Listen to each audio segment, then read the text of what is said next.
podcasts you love. From people you trust. This is Twit.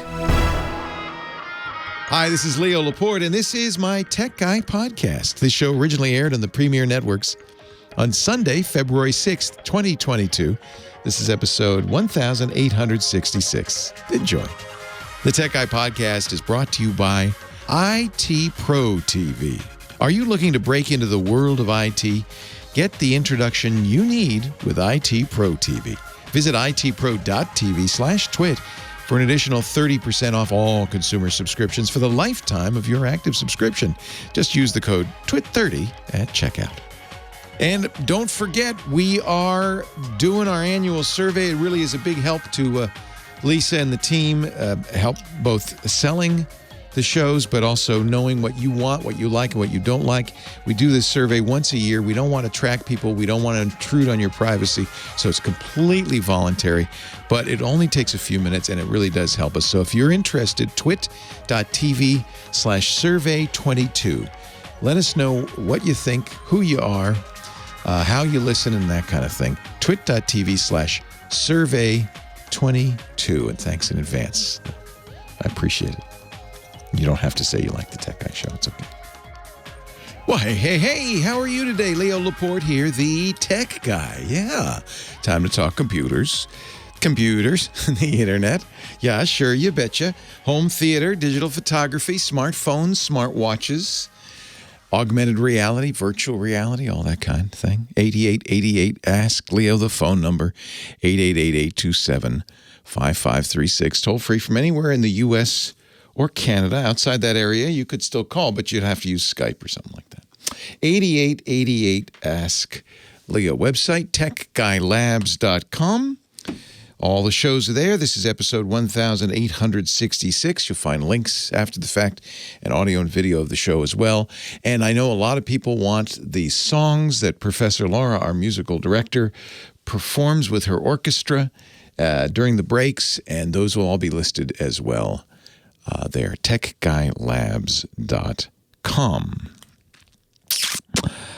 Oh, well, let's see what's going on in the world. I feel like at some point I should probably explain what's going on with these new concepts. Web3, you probably heard of that. It's all the rage now. NFTs, maybe more likely you've heard of that. I was watching a clip from The Tonight Show, Jimmy Fallon, showing his Bored Ape NFT, for which he paid $250,000. And I guess he was comparing his NFT with his guest's NFT. I guess Paris Hilton also bought a Bored Ape. Let me see. So Fallon bought his for $216,000. Oh, that's nothing. And I think that Paris Hilton spent a little more on her Bored Ape. What is a Bored Ape and why would you buy it? BORED. We now know that Bored Apes were created by two fellas in Florida who are not artists, interestingly, but they hired an artist. They came up with the idea, and I'm thinking just behind the scenes kind of, imagining in my mind, this is roughly how the conversation went. You can make a lot of money with NFTs. You just put them on the market. People buy them. Do you see what people are spending for these zombies? Hundreds of thousands of dollars. We should, we got nothing else to do. We're just hanging out. We should make an NFT and sell it. Yeah. You're not an artist, though, are you? No. Musician? No. You create anything? No. Well, let's hire an artist. What should he draw? I don't know. Monkeys, Bored Apes. Okay, they're bored. Yeah, it's the Bored Ape. This is the whole concept. Bored Ape Yacht Club. Great. And then what? We paint, we draw these and we sell the originals. No. This is the beauty of it. You don't sell anything. You sell a link to the Bored Ape. And the person who spent, like Jimmy Fallon, $216,000 can say, I own it.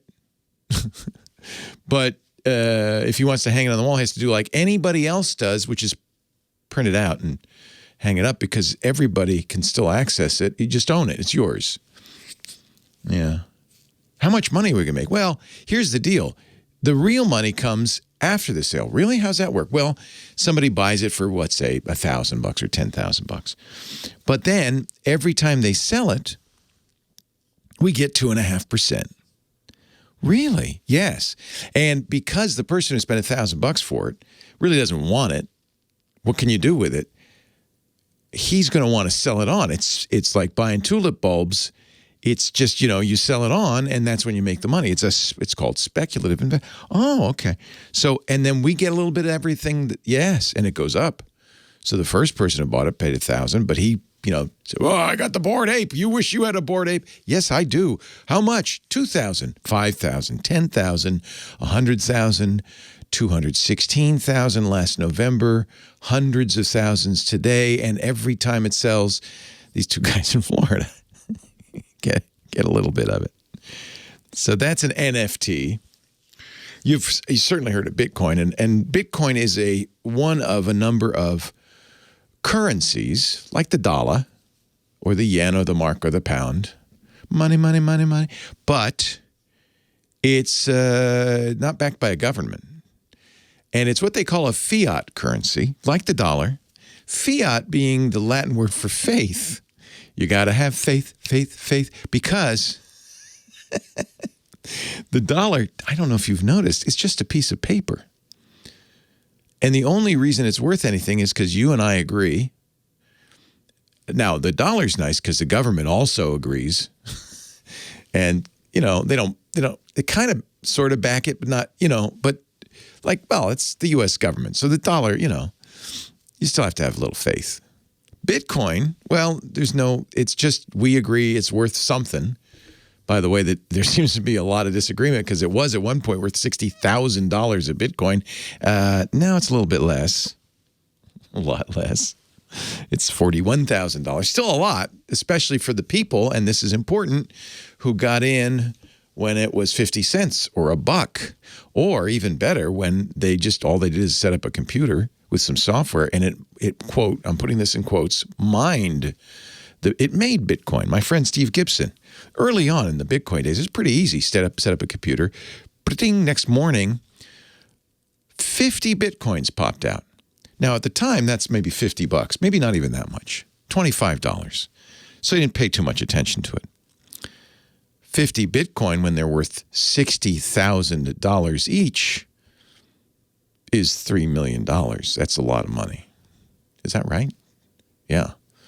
So it's a lot. I don't know. It's a lot. Now it's only, nothing, right? It's only worth $41,000. What good is that? It's a little bit of money. $2 million. Yeah, that's a little bit of money. And he didn't do anything. He just came out. So Bitcoin, but why? How do we know what it's worth? Well, it's worth whatever anybody will spend for it. And that's the key. It's a speculative investment. And of course, there's something critical to Bitcoin and NFTs. The people who hold them have a strong incentive to puff them up, encourage you to think they're worth something. This is going to change the world. It's going to change the world, so you should buy some from me. That's, a speculative market. That's how it works. Bitcoin is a bad, El Salvador decided to use it as their currency. Bad choice, because you don't want a currency that's going to lose 50% of its value in 3 days and then go back up in 4 days and then go back down. That's not a good. That's why people like the dollar. It's kind of stable. Stable. So the Bitcoin bros, there are many who have made billions. Where does that money come from, the billions? Oh, it comes from the people who came later and bought it. For instance, if you were to buy a Bitcoin today for $41,000, you might think, well, that's good because it's going to go back to 60 at some point, right? Yeah, maybe. Only if you find another person to buy it. And enough people, and then it goes up. So anyway, and the dollar's the same, but because it's got this big institution called the federal government behind it, it kind of is a little more stable than imaginary money, fiat currency based on nothing. The key ingredient to that is called blockchain. And the idea is, and this is a little hard to get, but I think you can get it. I don't think it's that. It's taken me years to wrap my mind around it. But if you think about the U.S. dollar, you don't, for a lot of the things you do these days, you don't have a dollar bill in your hand and go and give it to somebody. It's digital. You have it in your bank and it gets transferred, and maybe it's a credit card, but you don't actually hold currency a lot of the times, unless you're buying gumballs or, a cup of coffee at Starbucks. Maybe even then you just tapping your watch against the thing. So it's bits. So it really doesn't look any different than Bitcoin. Not at all. But the difference is it's the value of it and the money you have is held by a central authority. Your bank, for instance, or the Federal Reserve, or, there's some central authority who has a ledger that says, well, Leo has $5.33 in his bank account, so don't let him take any more out, that kind of thing. Blockchain's a little different. There's no central ledger. There's no bank. There's no government. This is what blockchain aficionados, and this is all cryptocurrencies, by the way. You could say ETH, which is short for Ethereum, or Dogecoin, or any of them. It's who has what is held in a ledger, yes, but the ledger is held by everybody. It's decentralized. Everybody who has a Bitcoin wallet has the ledger. If you have your personal possession of your wallet, then you have on your hard drive 100 gigabytes or so of transactions. It grows all the time because there's more transactions. So that ledger is not held by a bank. It's held by everybody, decentralized. And that's what's kind of interesting about. So that's blockchain. The idea of a blockchain really, it doesn't have to do with money. It has to do with the idea it's a database, a ledger of something of some kind that everybody has access to and everybody keeps track of, and there's no central authority. NFTs, same thing. Who owns the Bored Apes is in a ledger. That's how we know that Jimmy Fallon spent $216,000, because we could figure it out, because in November somebody bought that Bored Ape for that amount of money. Yeah, it must have been Jimmy. It's all in a ledger somewhere. Everywhere. Not somewhere, everywhere. Everybody can have it if they want it. So that's the idea behind this new thing, Web3. The web, the way it works right now is there's some centralized location where your stuff is. Your website, your Facebook. Facebook has a bunch of servers, and it's decentralized, but it owns all of them. And so it's all in some network operations center owned by Facebook somewhere in the world. A lot of companies. Our website, if you go to techguylabs.com, that's on Amazon's Web Services, AWS. So it's somewhere. It's on a computer somewhere. Accessible via the internet. That's what the cloud is, by the way, just a bunch of computers accessible by the internet. Web3, the idea is, we don't want centralized servers. You could maybe see where this is going. We want to put everything on the blockchain. So websites live forever on this blockchain that everybody has access to. I'm not sure how this is an improvement. People like the idea of I think this is kind of comes from this point of view. They don't like authority. It's anti-authority. We don't want a centralized authority. We don't want government. We don't want banks. Everybody just let it all hang out. I only mention this so you understand when you see all this hype about this, you understand the hype comes from people who stand to make money from it. Important to understand.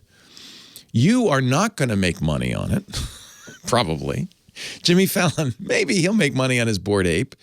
It's in his interest to go on the Tonight Show and say, look, my Bored Ape, this is worth something. Please buy it, please. It's kind of a little bit looks like kind of a pyramid scheme. Early people made money, later people lose money. Everybody's unhappy. Anyway, if you say that, by the way, to the people who have an investment in this, they're going to get very angry. They don't like it. Because why? Well, then you're making it worth only $40,000, and I don't like that. I hope I've explained that. 8888 Ask Leo. We're going to take a break. We're going to come back, and we are going to talk tech right after this.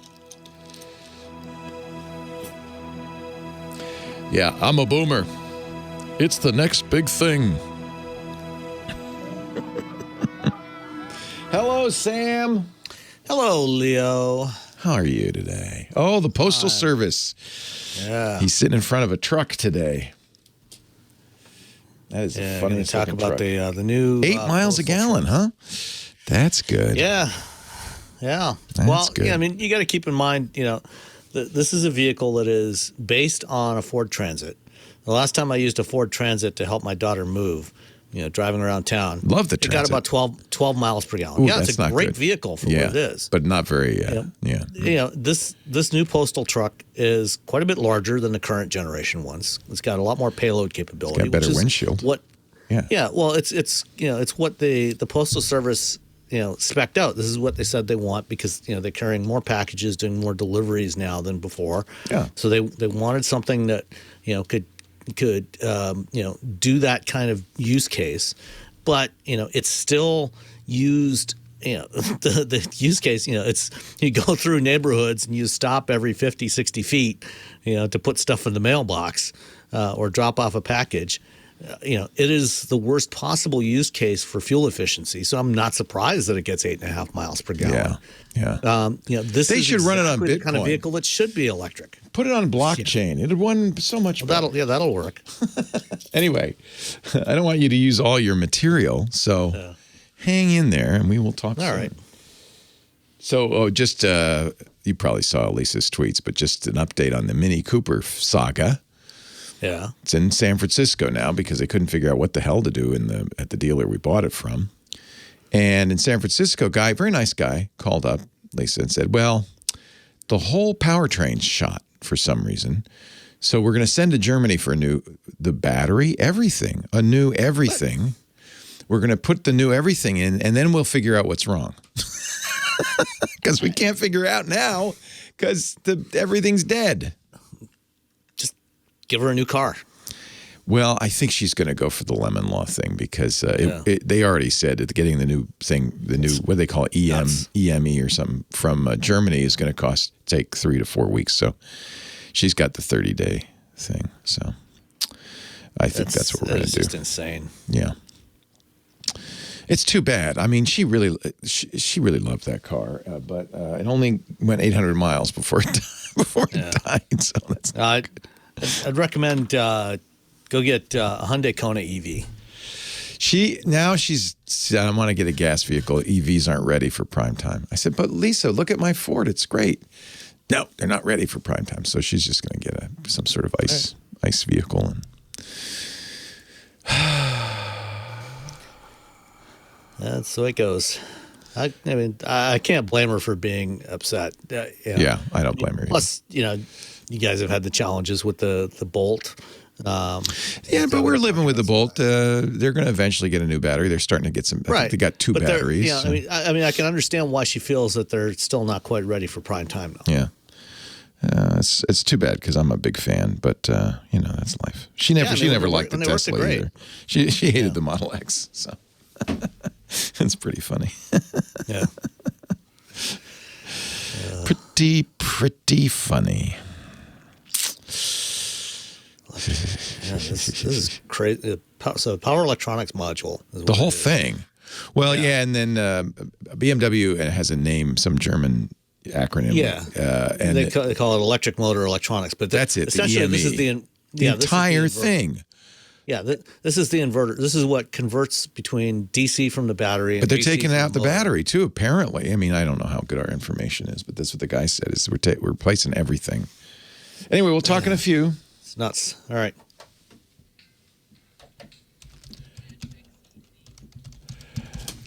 I believe in miracles. Where are you from? You Kim Schaffer, you. Hello. Why do I only think of male strippers when I hear this song? It's from Magic Mike, isn't it? Right. Yeah. Something like that. Yeah. Or is it Magic Mike or is it the other one? I don't know. I like it. Yeah. It's a good song. What is it? Hot Chocolate? Is that who's singing Yeah, this? isn't it? Yes. Oh, my goodness. Hot Chocolate. Very good. I You get must have been golden a star. DJ in your earlier life. Or worked at a lot of radio It's funny stations. because That's an I old still song. remember most radio stations now don't play. Now they play it all digitally. For a while it was on a record. And then in between it was on a CDs. thing like an 8-track called a Oh, yeah. tape cartridge, a cart. Parts. And I still remember the cart numbers for all the high rotation hits Oh, that's bad. from, Dating this is yourself. like 1980. That's like the people that work at Costco that used to rattle off the numbers when they see the product. I was Yeah. so impressed with them. But Well, you can't help keep it. that in your head. Yeah, that forever. knowledge, I that gotta warn you. Useless knowledge. 40 years later, we went to Carmel over the week just for a day trip or Yes. a couple of day trip. And we stopped at my first commercial radio station on Cannery Row in Monterey. Clint there playing Misty for you. Yeah. Yeah. Kind of like that. It was fun. We took a picture out front. Cute. And then I thought, how long ago was this? And then when I realized, I You don't said, wanna I don't think want to about think it. about that. Who should I talk to? Oh, yeah, calls. Calls. Greg in Monrovia has lots of pictures that he wants a lot of people all over the place to be able to view. Nice. Yeah. Okay. Well, that's an interesting conundrum. Hello, Greg from Monrovia. Leo Laporte, the tech guy. Hi, Leo. I am a longtime listener to Mac Break Weekly and to this show as well. Nice. And I have a MacBook with a M1 chip, and I have a fast photo Epson. I have about 10 banker boxes. Oh, boy. Oh, 10. That's Yeah. thousands of photos. So the fast photo is Epson's fast photo scanner, and it has a sheet feed that handles prints. So it's actually a good way to scan it. So you're going to scan them all. Right, and what I'd like to be able to do is scan them all, and then most of these are from my wife's families. For her to be able to then sit down with her iPad and ID them all, and I don't know what. Oh, that's cool. So they would go, oh, that's Aunt Maud, and there's Uncle Henry. He was such a scallywag, like that. Yes, and she knows them back generations, having Nice. sat down with people who are now past. She really knows who they all are, and so for me to scan them with my MacBook, and then something that she could easily access on her iPad, and then easily identify them.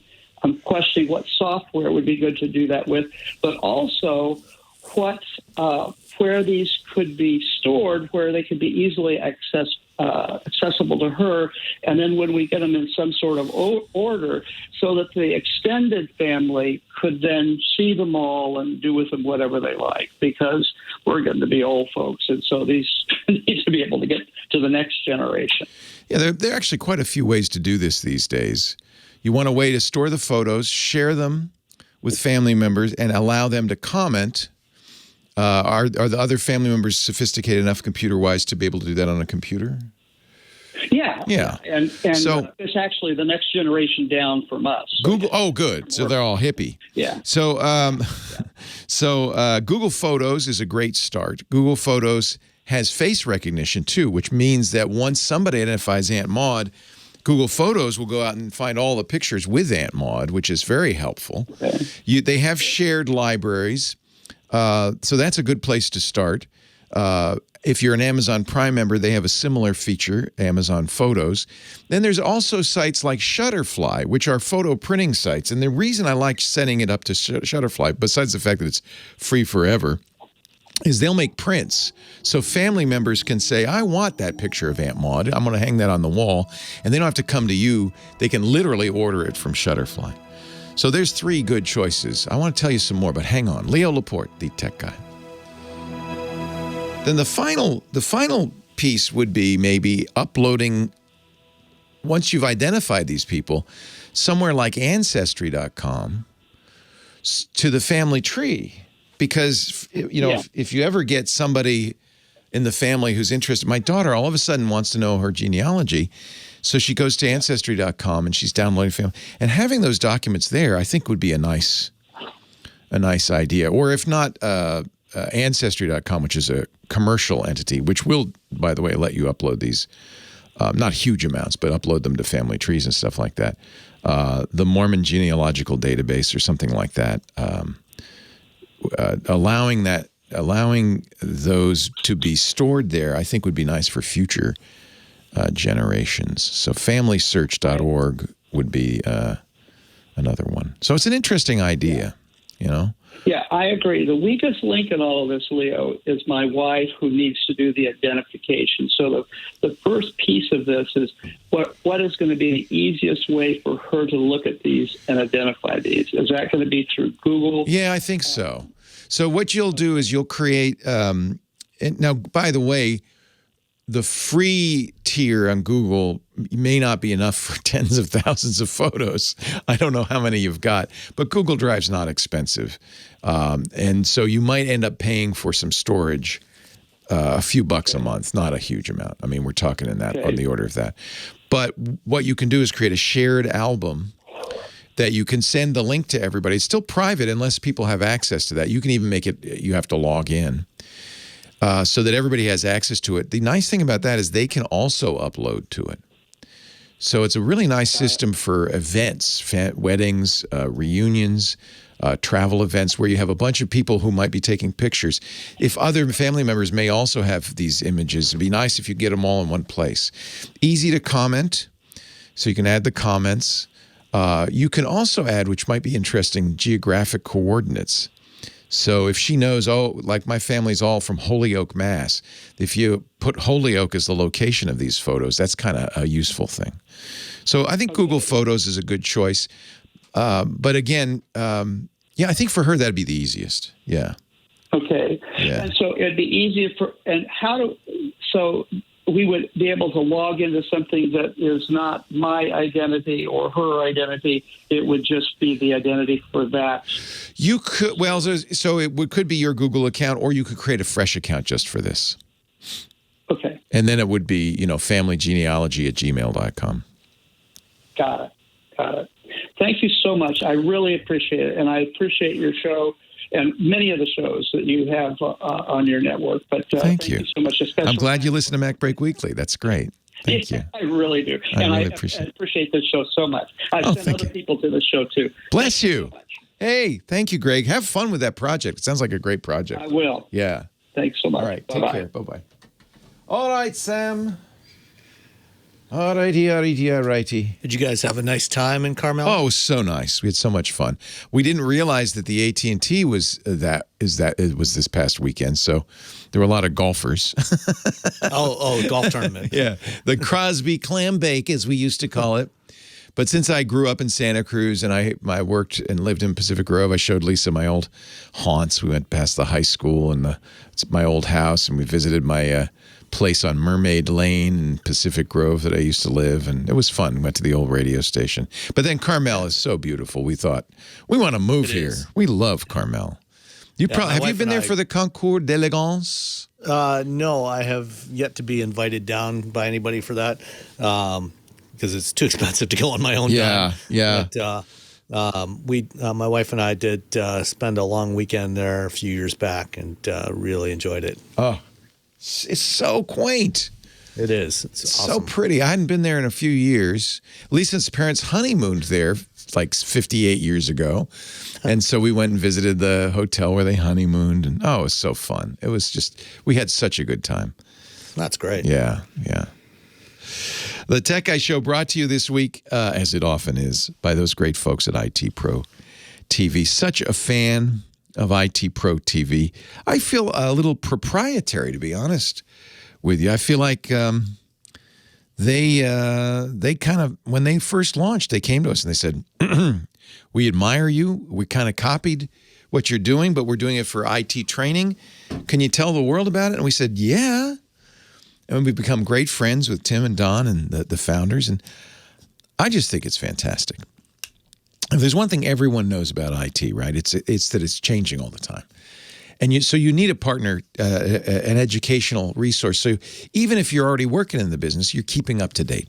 And of course, if you're starting to get into the business, you need to get those initial certs under your belt, the tests and everything, so you can go to your first job and say, look, I got the skills. IT Pro does both. As an IT professional, it'll help you learn and apply new skills, recertify if you need to.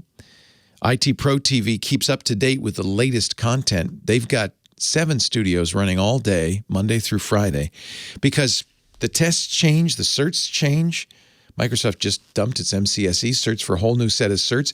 But guess what? IT Pro TV's there. They immediately jump on it. Stuff goes from their studios into their library within 24 hours. So you're getting the latest, greatest instruction. They just released a new, this is really cool, CompTIA, the Pen Test Plus. I didn't know they had this one for pen testers. They just released this new CompTIA Pen Test Plus course. Edutainers, they call them that because they're fun, but they're also smart. I love Ronnie Wong, Daniel Lowry. They teach this one. They are really smart, really expert, but they also keep it light and fun.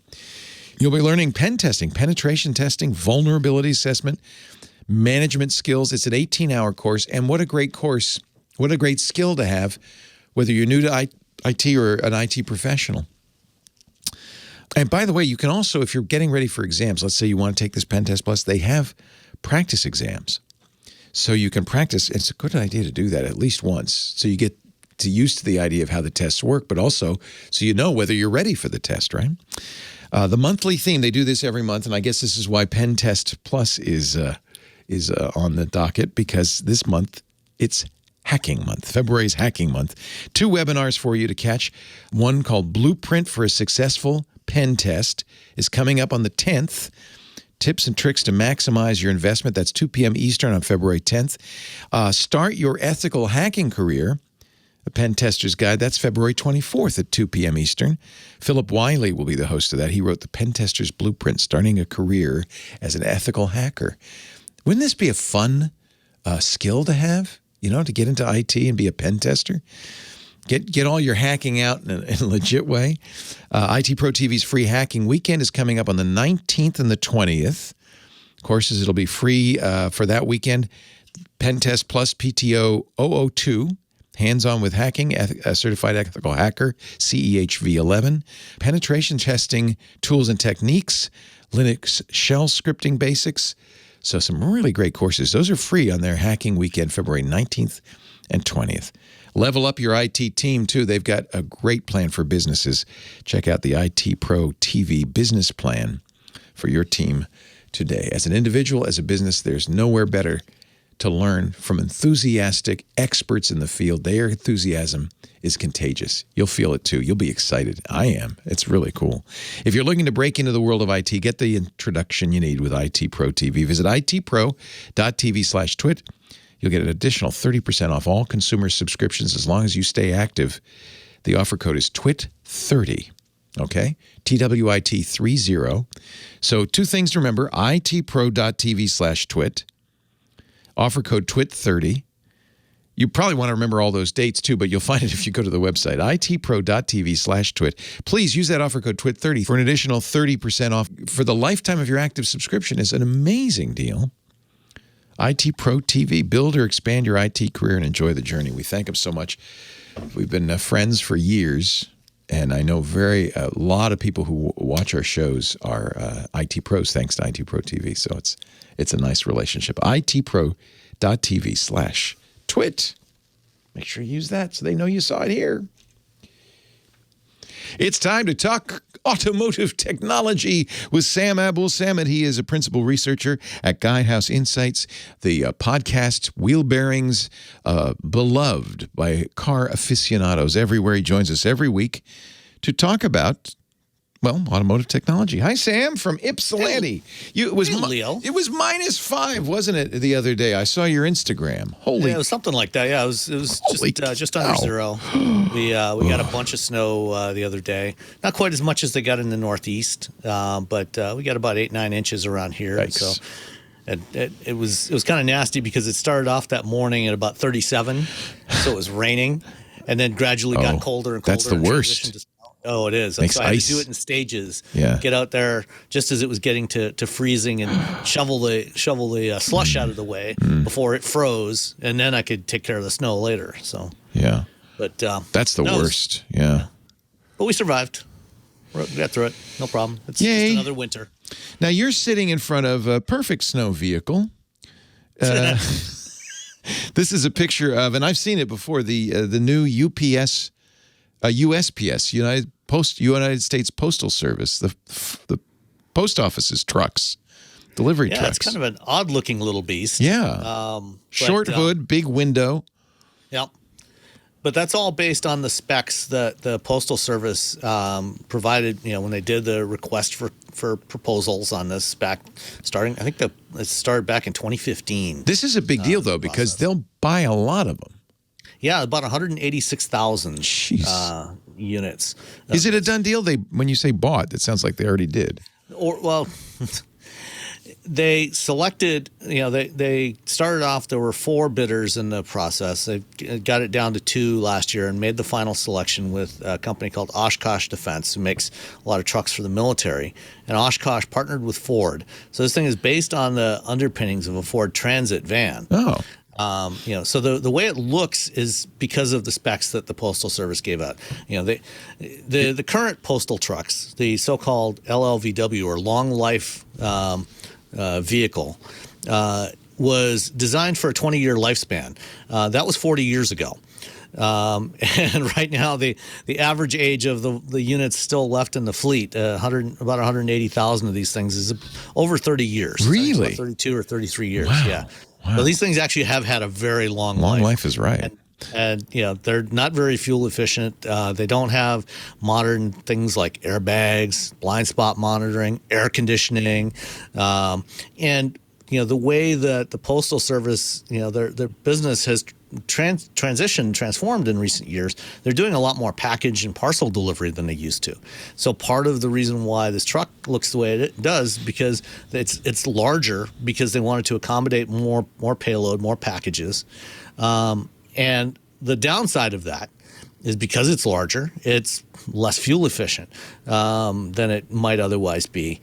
The proposal from Oshkosh included both gas-engined and electric versions of this, and it would be up to the Postal Service to decide what mix they wanted.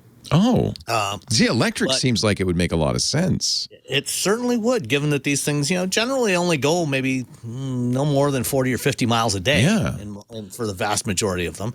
And when they're out operating, they're stopping and starting about every 50 or 60 feet. Perfect. As they go from one mailbox to the Basically, next. you want a golf cart. Exactly.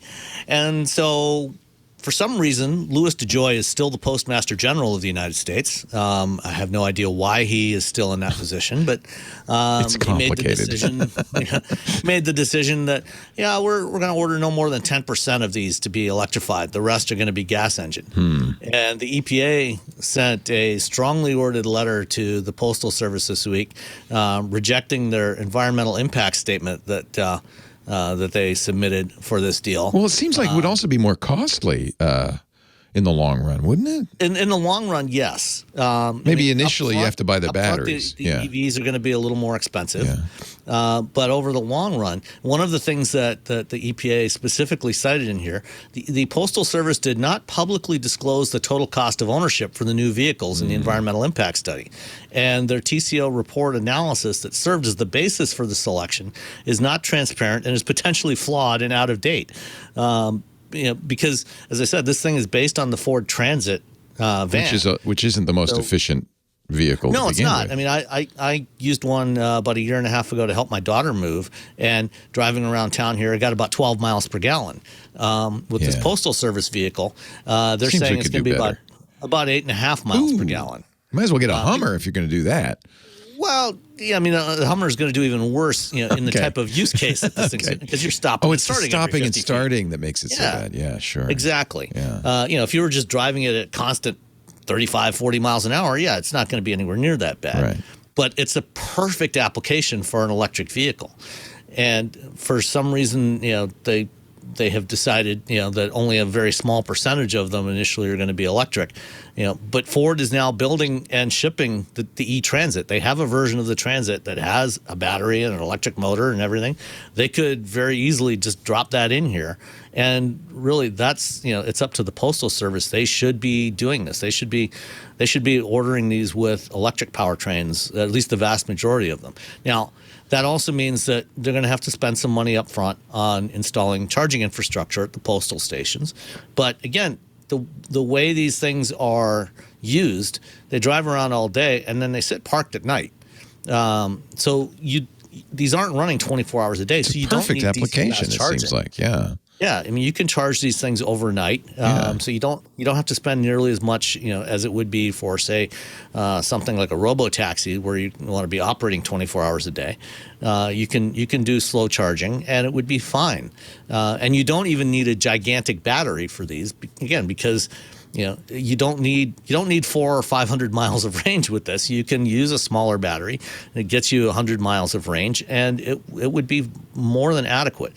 The Postal Service really needs to be reconsidering the decision. Will process. they, or is it a done deal? No, it's not a done deal. So far, the Postal Service, once they made the choice of Oshkosh over Workhorse Group last year, they awarded Oshkosh a $482 million contract to complete the development of the vehicle and the validation of the vehicle. And they did that before they had done any analysis of the environmental impacts of the project as required by the National Environmental Policy Act. The total deal is worth about $11 billion, when you factor in, up to 180,000 vehicles and charging infrastructure. So they've barely spent anything at all so far. And it's none of these were scheduled to even go into service until 2023. So they still have an opportunity right now to change this and do to make these electric. According to the Postal Service's own analysis, nearly 95% of all mail carrier routes could be operated by electric vehicles. How do the mail carriers feel about this? What do they want? I think the mail carriers would love it. It's a lot easier to drive, stop, and go with an electric vehicle, I have to say. Yeah, and it's going to be so much quieter. I don't know if you've ever stood next to one of these old mail trucks. Yeah, they're pretty loud and that's noisy. how our mail comes. Our wonderful mail carrier delivers them. Yeah, they're not comfortable. They're the noisy, steering wheel's on the fumes on the right because she's got to lean out and feed the rural mailboxes. We love our mail carrier, but I'll have to ask her how she feels. I bet she'd love something new. Yeah, next time I see our carrier, I'll ask as well. Yeah. But I know they're definitely looking forward to getting new trucks. Things like having air conditioning in the summertime would be great. That's a nice feature. Yeah. Sam Ebel-Samad, principal researcher, Guidehouse Insights. His podcast Wheel Bearings, is at wheelbearings.media, and he joins us every week. It's always a pleasure. Thank you. Thank you, Sam. Thank you, Leo.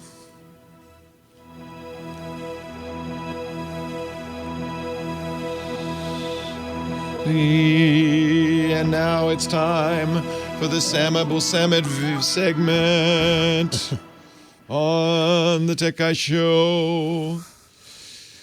All right. All yours. Let's see. Sophia in the chat room or in the chat is asking about what happened to the hybrid models. So as I said, there were four different groups that were bidding. Most of these were partnerships, and one of them included a hybrid vehicle, which was from a Turkish company that was planning to build a factory here in the U.S. to assemble these vehicles.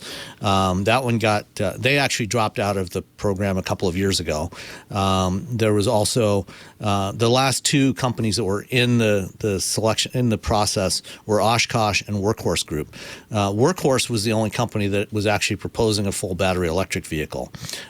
And that one, Workhorse has had a lot of issues. They're not financially stable. They've never really been able to deliver any significant number of vehicles, even with the commercial electric vans that they have today. Last year they had only delivered 42 examples of their most recent truck, their C1000 delivery truck, and then had to stop and recall them all because it turns out that they had started shipping these but had not actually passed all of the required safety tests and crash tests with it. So it didn't meet federal motor vehicle safety standards. So it was they were never really a serious contender for this business. Oshkosh is a known quantity. They've worked with they do a lot of commercial vehicles, a lot of military vehicles. They know how to build these vehicles, and they have the facilities. And I'm sure that they'll do a fine job with this truck, but it's it was entirely up to the Postal Service as to whether they wanted electric or gas versions, and it really should be electrics, not even hybrids, for the use case that most of these. It seems most like of it's these the routes are doing. perfect thing for an electric vehicle. Yeah, no, it absolutely is. As I said, I mean, these things are, generally driving way less than 100 miles a day. Yeah. They're constantly stopping and starting. They're Electric is low maintenance, especially for that kind of start and stop. Yeah. Yeah, you save a lot of money on maintenance. You save a lot of money on energy because electricity is going to be a lot cheaper. And one of the things that EPA highlighted in their response to this was the total cost of ownership analysis from the Postal Service did not consider the financial risk from near complete reliance on petroleum-based fuels with volatile prices. Which Right. is You don't know absolutely what gas is going to cost in 2 years. Electricity prices tend to be a lot more stable.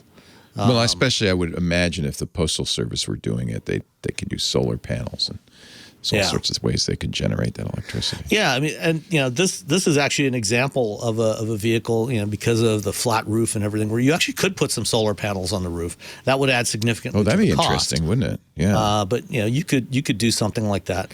It's time to be a little more creative. Even just a standard battery powertrain would be great here.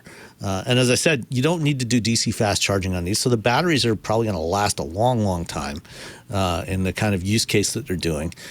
So it's mind-boggling why they did not opt for way more. Yeah. Reverb Mike says no Tesla mail truck. Yeah, Tesla could do it, but they'll promise it in 2022 and deliver it in 2029. And it won't have full self-driving. Sam, you want to stick around for the top of the hour, or yeah? Can you? Yeah, Okay, definitely. good. Yep. Good. We'll get more with Sam at the top of the hour during the break then. All right. So stay tuned, kids. Leo Laporte, the tech guy, 8888 Ask Leo. The phone number, if you want to call, 888-827-5536. Cheryl on the line from Yorba Linda, California. Hi, Cheryl. Hi there, Leo. Thank you for taking my call. Thank you so much for calling. Oh, certainly. I'm so glad you're there to help. My Gmail won't stop syncing. It started Thursday evening, and it stopped for a little while, but then it started again, and it's been going since What do you mean syncing? Friday. Syncing with what? It's Gmail syncing.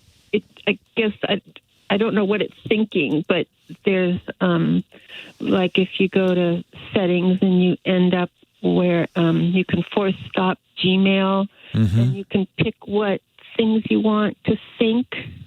Are you syncing to a phone or to a desktop computer, or?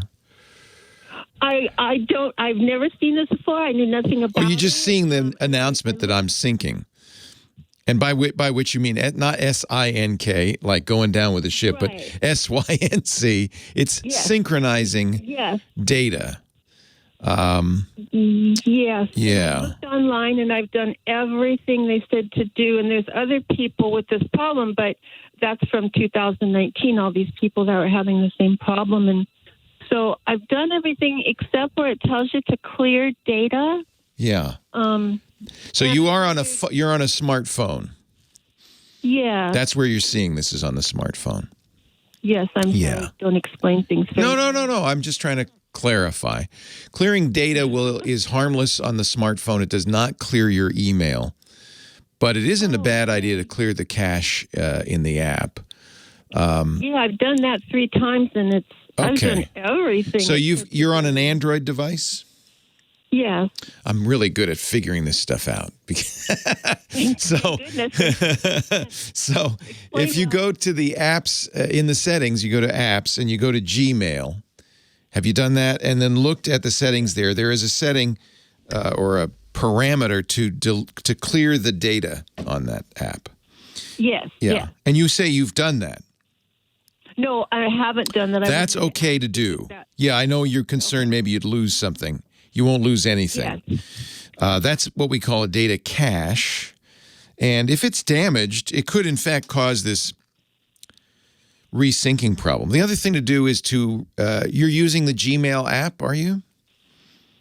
Yeah. Yes. When you want to see your mail on your phone, you go to an icon that says Gmail. Is that right? Yes. Yes. Yes. So the other thing you can do is remove it. And if you can, some phones won't let you remove it, but most phones will. So delete the app. So when you go to the app info on Gmail, there are a couple of settings, and probably all of these would be, something you might want to try. You've tried force stopping. In fact, what I would do is clear storage and cache, and then force stop it. And if that doesn't work, then if you can, and you can on some phones, but not on all phones, I would uninstall and reinstall Gmail. Sometimes that'll happen. That'll help it. Okay. And All of this is going to be in the app info panel when you go to apps in your settings. And you've already been there, so you know what I'm talking about. So yeah. So you go to Gmail in your all apps, and then many of these would be helpful. Now, if nothing fixes it, the only consequence of eternal syncing is it might use more data, more of your cell data than you expect. But it's not a harmful thing. Okay. Yeah. And if I delete the app and then You'll reinstall it. It uses your Google credentials, which are already in the phone. Do you have a Samsung phone?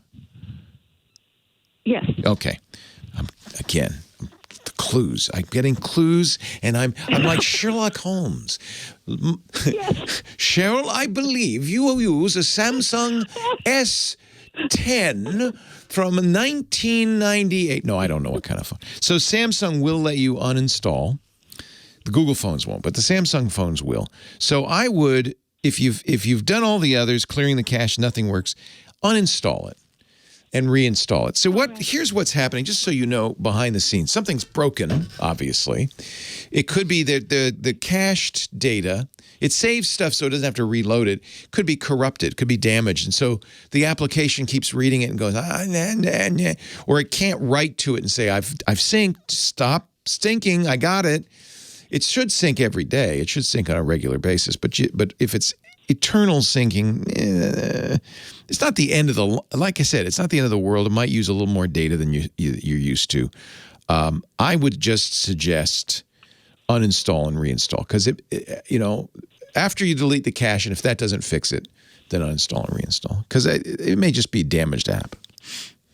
Oh, right. And that won't delete any of my emails? No, because the email is stored on the server at Google. It's on your Gmail server. So everything, including your settings, all that stuff is up there. All you're doing is what your Gmail application is just a window. That's why it's syncing. It's just a window to what's up there on gmail.com. So you can still, even if you took that off your phone, you could still go to gmail.com and see your mail there. It's still there. Oh, thank you very, very much. You're welcome. I appreciate your call. Thank you, Cheryl. I hope that all helps. Yeah, I think it's a bug, but it could be damaged cache data. Somebody in the chat room said, whenever my clients call with something, I'm just going to say it's broken and send them a bill. I knew it was broken. Why? And how do I fix it? Okay.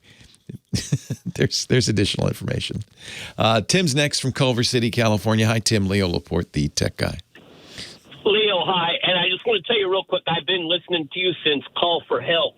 Thank you. Going back to 1998. Yep. Holy moly. You mentioned last week that your daughter, I have a Motorola a phone and a new one, the Motorola also. I decided to stick with it. I got an emergency. I had to go to the store and get one about 3 years ago, 2018, and it's the Motorola Revelry. And it was the original one, not the Revelry Plus. Well, you can't change the batteries in these. Yeah, unfortunately, it's so sad. Right, and it won't hold a charge now, and it started getting sketchy, and it's jumping around, and all. So I got a stylus, Motorola Stylus G, it's called. Yeah, that just came out. Yeah, those are nice. Yeah, what do you think? And it looks like it's got a great camera. Yeah. But more than 90% of my texts I can dump. I'm happy to. But, like there's ones from the family and stuff I'd like to keep this, text stream going. What is the best app? I heard you mention that you get a lot of Motorola's for your daughter. Yeah, they're inexpensive and they're great. Oh, And they're great. yeah, I think they're really the best. My mistake last time though was I got her one with 32 gigs of storage, which is not enough for TikTok videos. So you want to save before you go to your new phone, you want to save your SMS, your text messages. Is that what you want to do? Okay. How do I do that? By going in a laptop or what? There are a number of ways to do that. You can actually email them.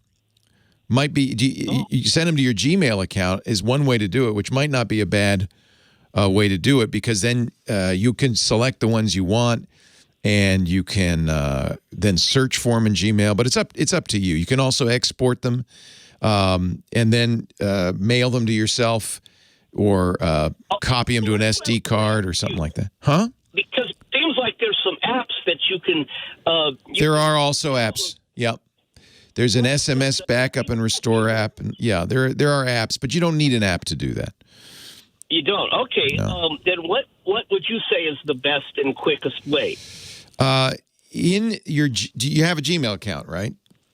Yes. In your Gmail account, turn on IMAP, and then there are a number of SMS backup programs like SMS Backup Plus, which will mail you your SMS messages, and you're done.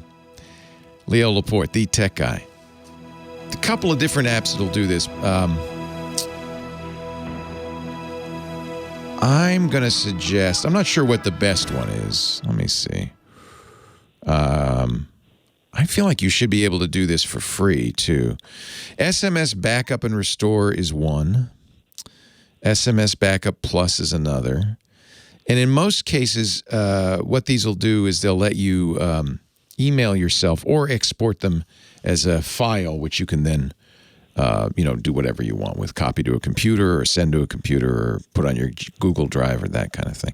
I feel like you should I love that. Yeah, I feel like you should be able to do this without a third-party app. I'm looking. The T-Mobile people said use Smart Switch, but when I started reading it, and I think that's a Samsung app, but when I started reading it, it didn't look like that might be the best option. Yeah, that's for going to a new phone, and it'll copy it over. And you said you don't want them all anyway. You just want some of them, right?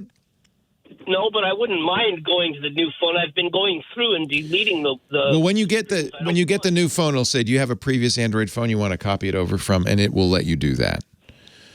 But I would look at either SMS Backup and Restore or SMS Backup Plus. These are third-party apps that will do exactly what you want to, and that way you've got a copy. And I think emailing it to your Gmail is probably the best thing to do, frankly, because then it's and do that by way of you said SMS right? Backup Plus is one. SMS Backup Plus is one that uses Gmail.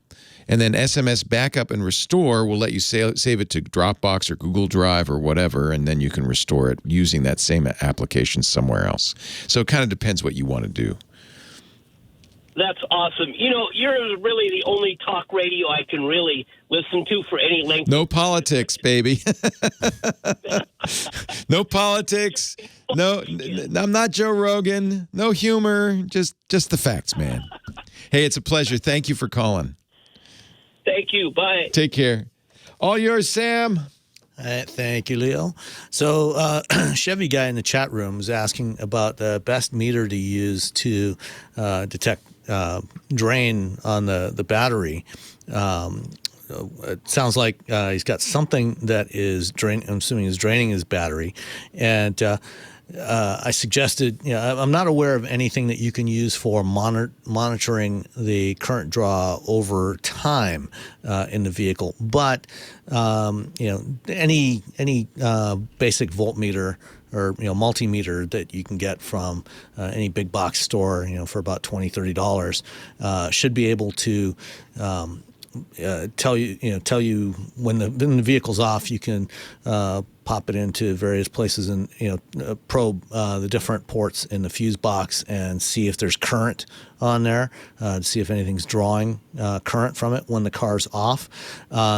He said, let's see, he said he's popping the high current fuses, which can cost more than the meters. And he asked if the car's computers are the biggest drain when the key's removed. Actually, generally on most vehicles, the computers will only stay on for a couple of minutes after you shut off the car, and usually not all of them either. There are some, like for example, the computer that runs your stability control system will stay on for a minute or two after you shut off the vehicle, because one of the things it'll do, for example, is run a purge cycle on the hydraulic actuator that controls your stability control to relieve the pressure in the accumulators. And because that makes some noise, and I know this because this is something I worked on a long time ago as an engineer. You can hear when that unit is cycling, when that hydraulic unit is cycling, and so when it after you shut off, it waits a little bit, assuming you're going to get out of the car. If you actually sit in your car and wait for a minute or two, you will hear the hydraulic control unit cycling as it cycles down the pressure. But it's designed to wait, so it does it hopefully after you're out of the car and you don't notice it, so you don't notice that noise. And it's usually things like that are running, but that's like I say, for no more than a couple of minutes after you shut off the car. There are some exceptions to that. For example, Tesla, they have their Sentry mode on there that is designed to keep the cameras, the autopilot cameras on, to use essentially as security cameras. So if somebody hits your car or keys it or something like that, and so it'll keep the computer on and the cameras on, and it'll look, if it sees anybody walking by your car and doing anything, it will record that. So you basically have that as a security system. That will actually drain the battery on the Tesla. A friend of mine who's got a Model 3 actually tried this out when it first came out, and found that with Sentry mode off, his Tesla would lose about 1 mile worth of range a day. With the Sentry mode on, it was draining about 10 miles a day because it was keeping those computers on. Yeah, because normally like I said, the computers basically, once they're done with all of their diagnostic tasks and things that they have to do after you shut off, they just go to sleep. And so they should be using very little or no power. Now, if for some reason the computer thinks that the car is not shut off, if it thinks it's still on, then that might keep the computers running. So if there's a short somewhere, in a switch, if you get a bad switch somewhere that makes the computer think that everything is still, that the car's still on, then that could be the problem. So what I would suggest doing is I take a current meter, and after you shut off the car, wait a few minutes, and then go in and probe in the fuse box, and see. And there should be very, very little or no current on any of those fuses. If there is, then that gives you a hint as to what circuit, where the potential problem is, and then you can start diagnosing from there what's going on. Let's see. There was the other one here. And somebody else had a question about any Ford news this week. There actually was a little bit of Ford news this week. They had their fourth quarter earnings call, and during the call, Jim Farley, the CEO of Ford, has actually called out dealers that were doing excessive markups on new vehicles, because you've probably seen some reports in recent weeks or months, with the shortage of new vehicle inventory. Some dealers, because the dealers are not owned by the manufacturers, these are independent businesses, and this is a free capitalist economy.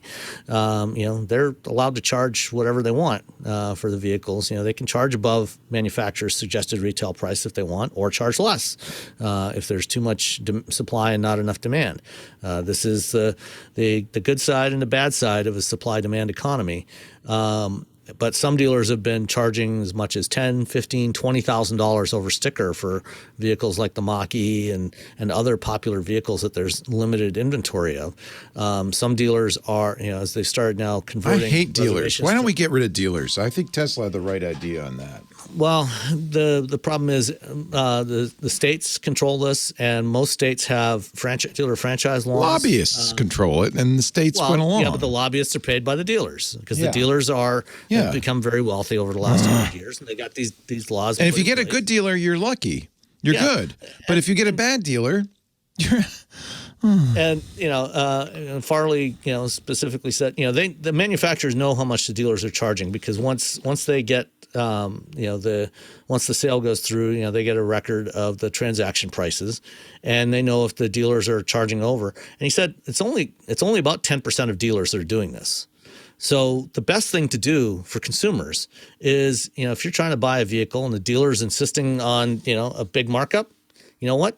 There's 3,500 or 3,800 Ford dealers, similar number of Chevrolet dealers. Just go find another one. There's probably, unless you live in a very small town, Yeah. chances are there's more than one Ford dealer Yeah. or one Chevrolet dealer or Hyundai or Toyota dealer in your city. Just go to a different dealer. Just walk away because there's no vehicle that's worth paying that kind of premium on. I agree. Yeah. Yeah, I mean, if you don't like it, just go shop somewhere else. I got my Mustang for Competition. MSRP. And that's I don't mind ideally, paying that's the way it that. should That's be. fine. Yeah. Yeah, Hey, Sam, thank you. no problem. Have a wonderful Talk to you week. next week. Sam and Bill Samid. Take care. No. Okay.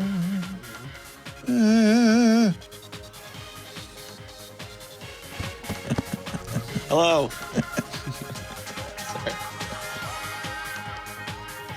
Well, hey, how are you today? Leo Laporte here, the tech guy. Time to talk computers, the internet, home theater, digital photography, smartphones, smart watches, all that jazz. 8888 Ask Leo, the phone number if you want to talk high tech. I have to mention, though, I'm kind of excited. We got a big name celebrity in the studio. Hey, Dad.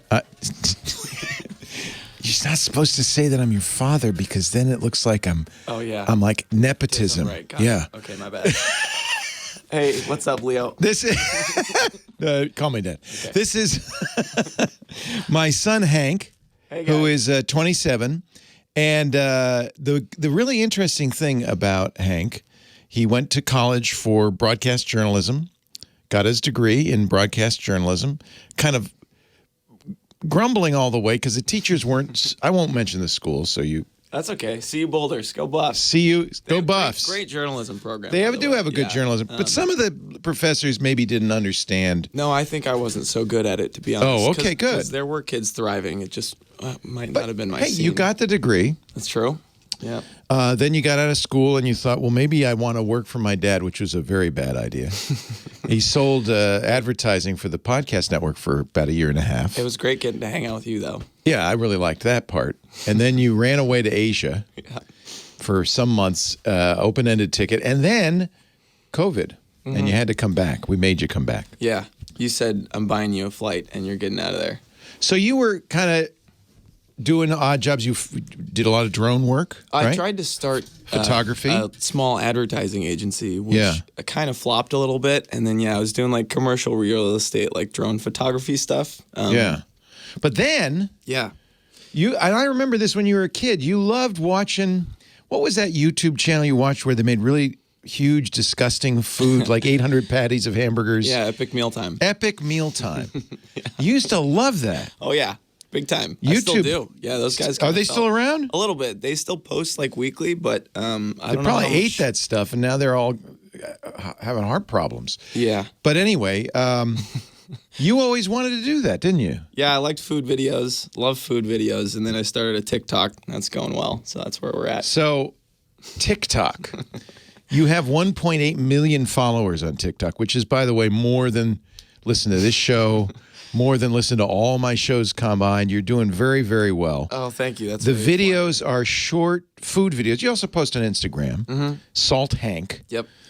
Salt_Hank, which if you'd asked me, I would have, well, it used to be what? Saline deficiency? What? Sodium deficiency. Sodium, Yeah, that was it a terrible kind of name. A mouthful. Yeah, it was a bad name. But why the underscore? Because that's, It's because it looks like Saul Thank if you don't have the underscore. So you got to put something. You didn't want to be between the two Saul words. Thank. Right. Yeah. And people miss Sal Thank. A lot of people were like, "Why is there an underscore?" Who's thanking Sal and me. why? Do you know Sal? Yep. So Salt Hank, yeah. Well, all right, it works. Salt_Hank. Yeah.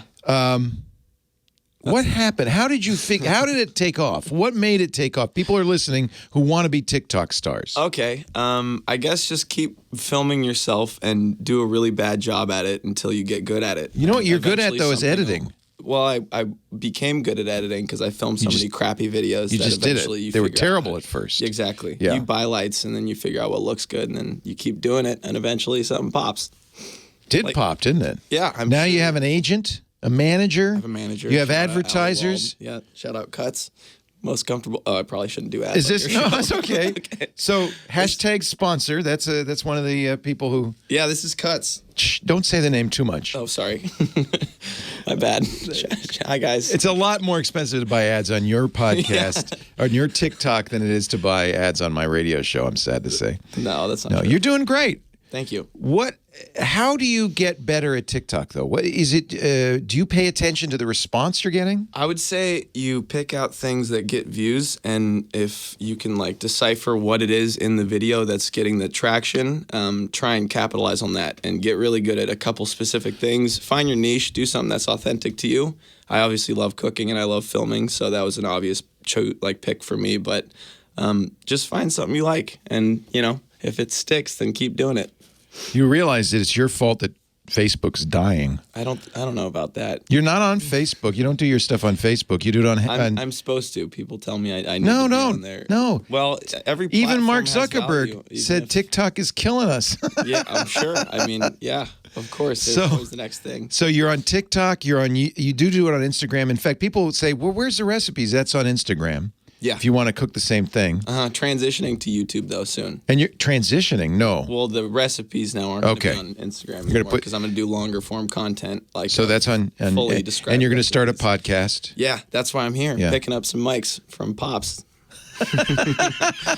I got a few leftover mics. Yeah, appreciate it. I'm very proud of you. Thank you. And salthank.com, you sell salt there. Mm-hmm.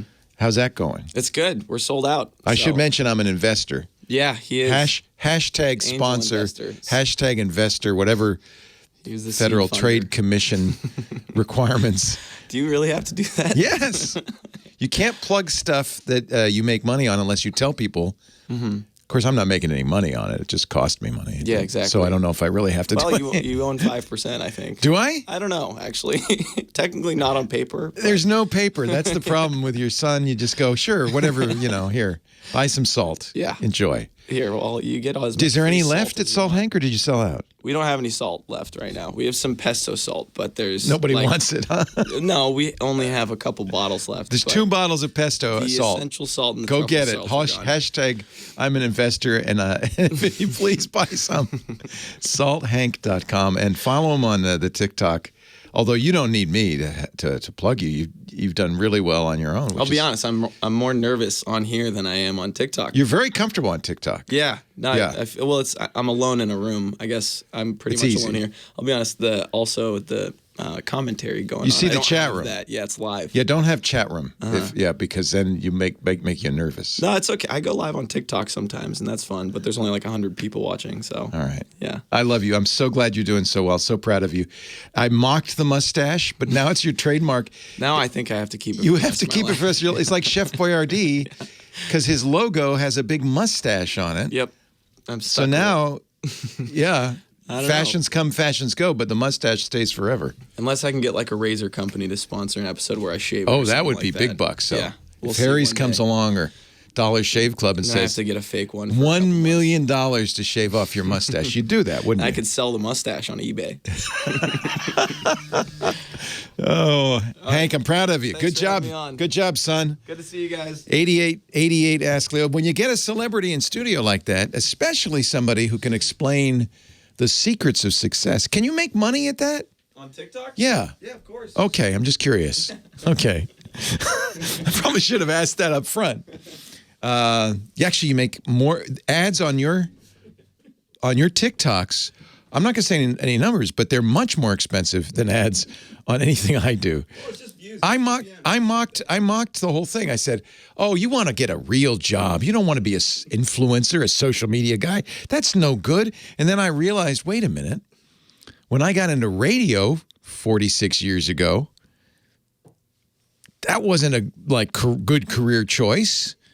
Right? And then I started doing podcasts 15 years ago. People say, podcasts? No one knows what those are. Don't do that.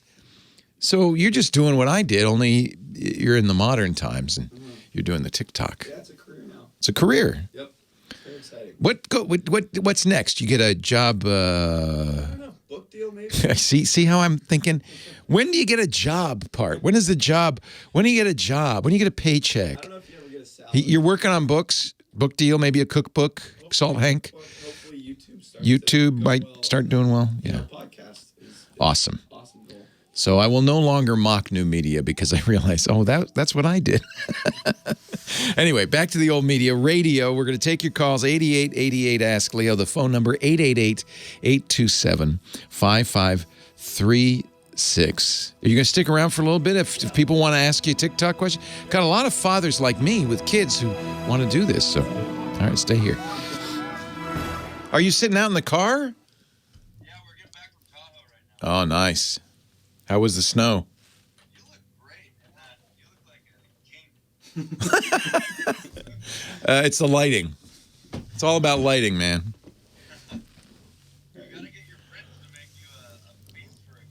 I got to grow a mustache so I can be with the kids, with the hipsters.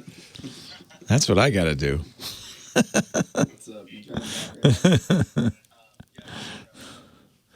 You should have a low-salt Hank, somebody says. A low-salt Hank account for the old folks. On his website, it says, I effing love salt. That you got from Jennifer. You got from Mom because she's actually apparently has a sodium deficiency. Oh, really? That's what she says. No, she doesn't. Is that where the name sodium deficiency came from? Yeah. Oh, that's hysterical. She doesn't have a sodium deficiency. She just likes salt. Yeah, I mean, that's her claim. That's hysterical. Well, salt doesn't hurt everybody. It's only bad for some people, and not for us. That was really fun. When can I might post that. Oh yeah, well, it goes up as a podcast, and you can put it up. It goes up. It'll go up end of the day today or early tomorrow. So just go to the Tech Guy Labs, and it's the most recent show, 1866. You'll see. It'll be easy. Yeah. In fact, I wouldn't be surprised if they make it the thumbnail, knowing our editors. Stay salty, San Diego. Oh, look at that. There's a cute picture. That's you and me.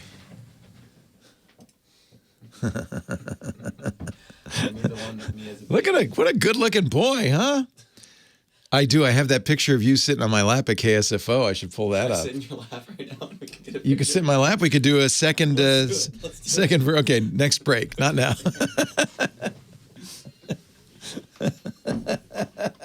It kind of looks like that, actually. We should do that. Wow. Actually, I just watched the movie The House of Gucci with Lady Gaga and Adam Driver, and so it starts in the late 70s, but it's mostly 80s and 90s, and really it's wow. The 80s. What a concept. 8888 Ask Leo, the phone number. There's the 80s right there. That's the number. 888-827-5536. Cottontown, Tennessee. Kenny. Cottontown Kenny on the line. Hi, Kenny. Hi, Leo. It's good to be on your show again. Always a pleasure to have you. What's up? I got a couple of quick things. I'm going to switch from Game Tech to say real quickly, go LA Rams in the Super Bowl. Okay. All right. Were you a Titans fan? You must have been a Titans fan. No, I am actually a Rams fan. I go back to 1985. You come by it honestly. Well, they beat us fair and square, so okay, go Rams. My wife and I have a debate. She says, you have to root for the NFC team. I said, I don't want to root for the Rams. She says, but you have to. You're NFC. I said, no, I'm going to root for the Bengals. So there. Hey, there's nothing wrong with that. They may actually pull off the upset. I just love the idea. That's what I like. I always like the upsets. So. All right. Well, all right. Enough of that. Okay. What happened? Enough of sport ball. To game, yes. To sport ball, to game ball. I'm sure you're aware by now the recent acquisitions of not just Microsoft and Activision, but now Sony and Bungie. Yeah. And it kind of got me thinking: is this the beginning of an arms race where all of a sudden we might see Nintendo go? That's what I'm thinking. It's not the beginning of an arms race. It has been an arms race, hasn't it? Between Microsoft with their Xbox, Sony with their PlayStation.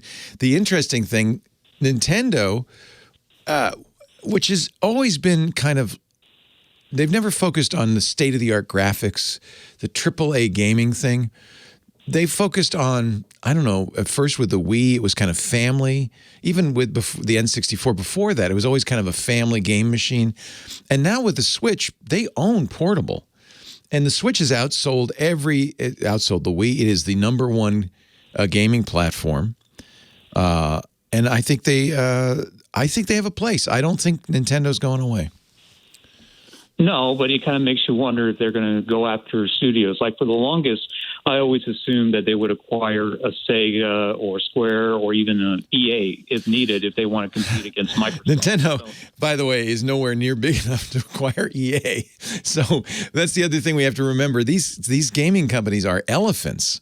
Nintendo is a wily little wombat. It can't swallow an elephant. So maybe Sega for sure. Sega is already kind of struggling. They just closed down all of their arcades in Japan, and they are Japanese, and they make a lot of games that Nintendo has on the Switch. So maybe Sega. I don't think Nintendo's unusual. I don't think they need. So what is going on in this business? It's not necessarily Microsoft saying, well, we're going to buy Activision so that we can make these exclusive on the Xbox to kill Sony. I don't think that's the goal. Nor did Sony. It's somewhat defensive for them to buy Bungie. Ironically, Microsoft owned Bungie for a while. That's where Halo came from and spun it off. Mm-hmm. I think these companies are really looking at it as more as revenue opportunities.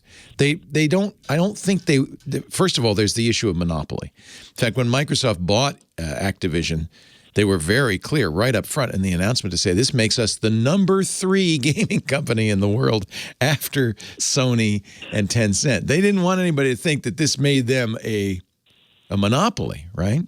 So that's one concern, and it's one reason they may not make their games exclusive to the Xbox. And why should they? Look what Microsoft's been doing in general.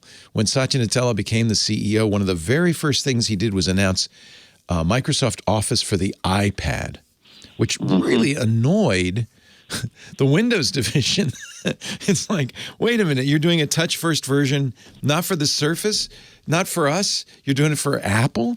But Nadella has changed Microsoft's strategy to be from a company that said, look, we want everything to run on Windows. We want, Windows is our bread and butter, Windows and Office. We want everybody to use it. And Satya Nadella has actually said this, to be everywhere our customers are on any platform, including Apple, including, I think, Sony. So I think these companies are seeing this purely as a chance to build community, a revenue opportunity.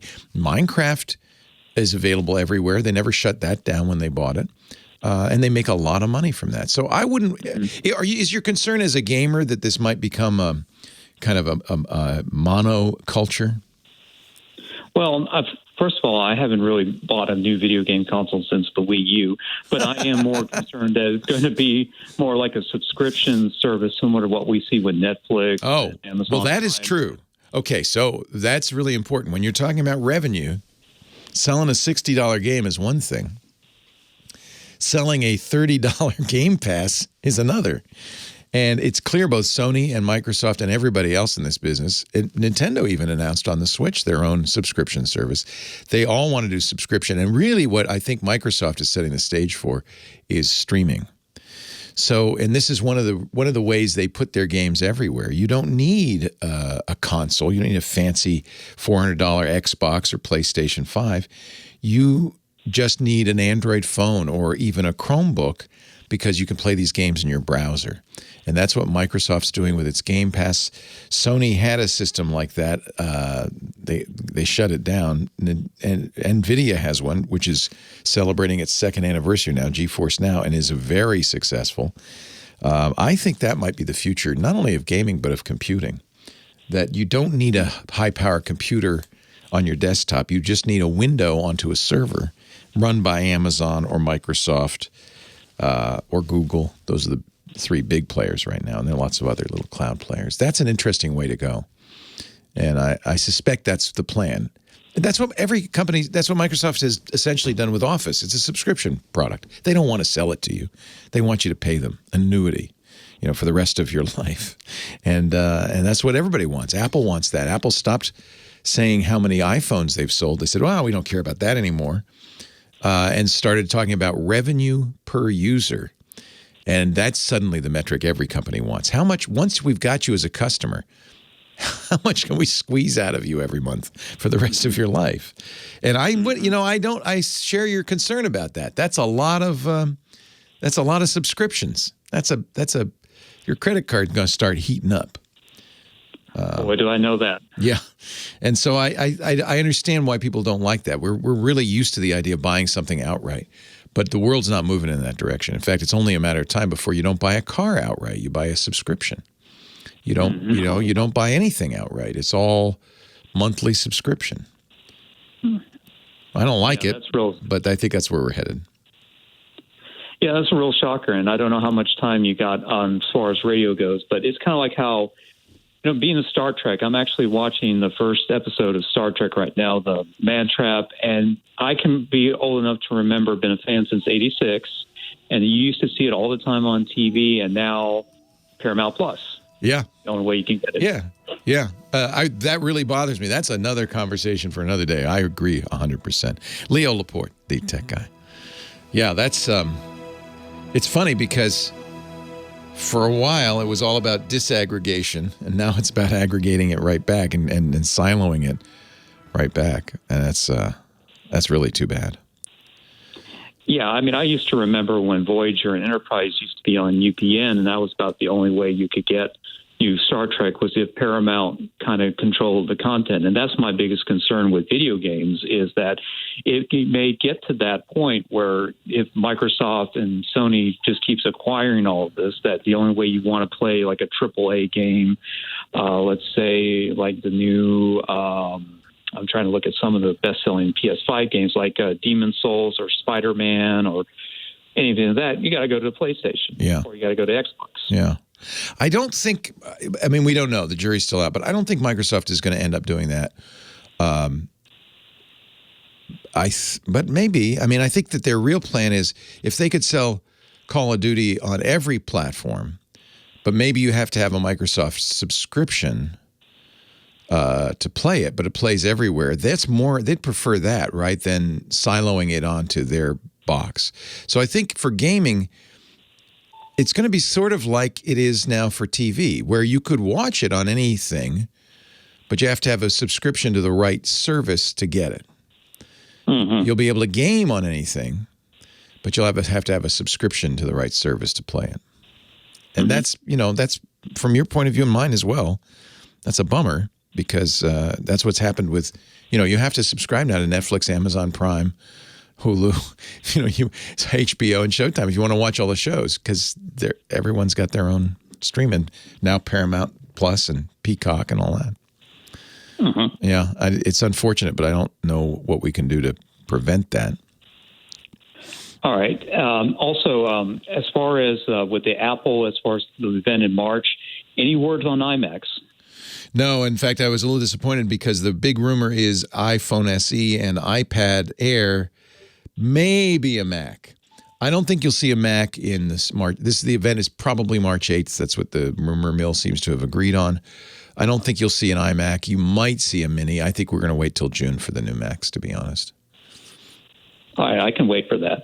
All right, well, I better let you go. Pleasure talking to you again, Kenny. Calling you. All right. But I will say one quick thing. The best fun game I saw all year NFL, 49ers Cowboys on Nickelodeon. That was with the slime. Slime. I'm not sure. I think the NFL's a little misguided in that, but okay.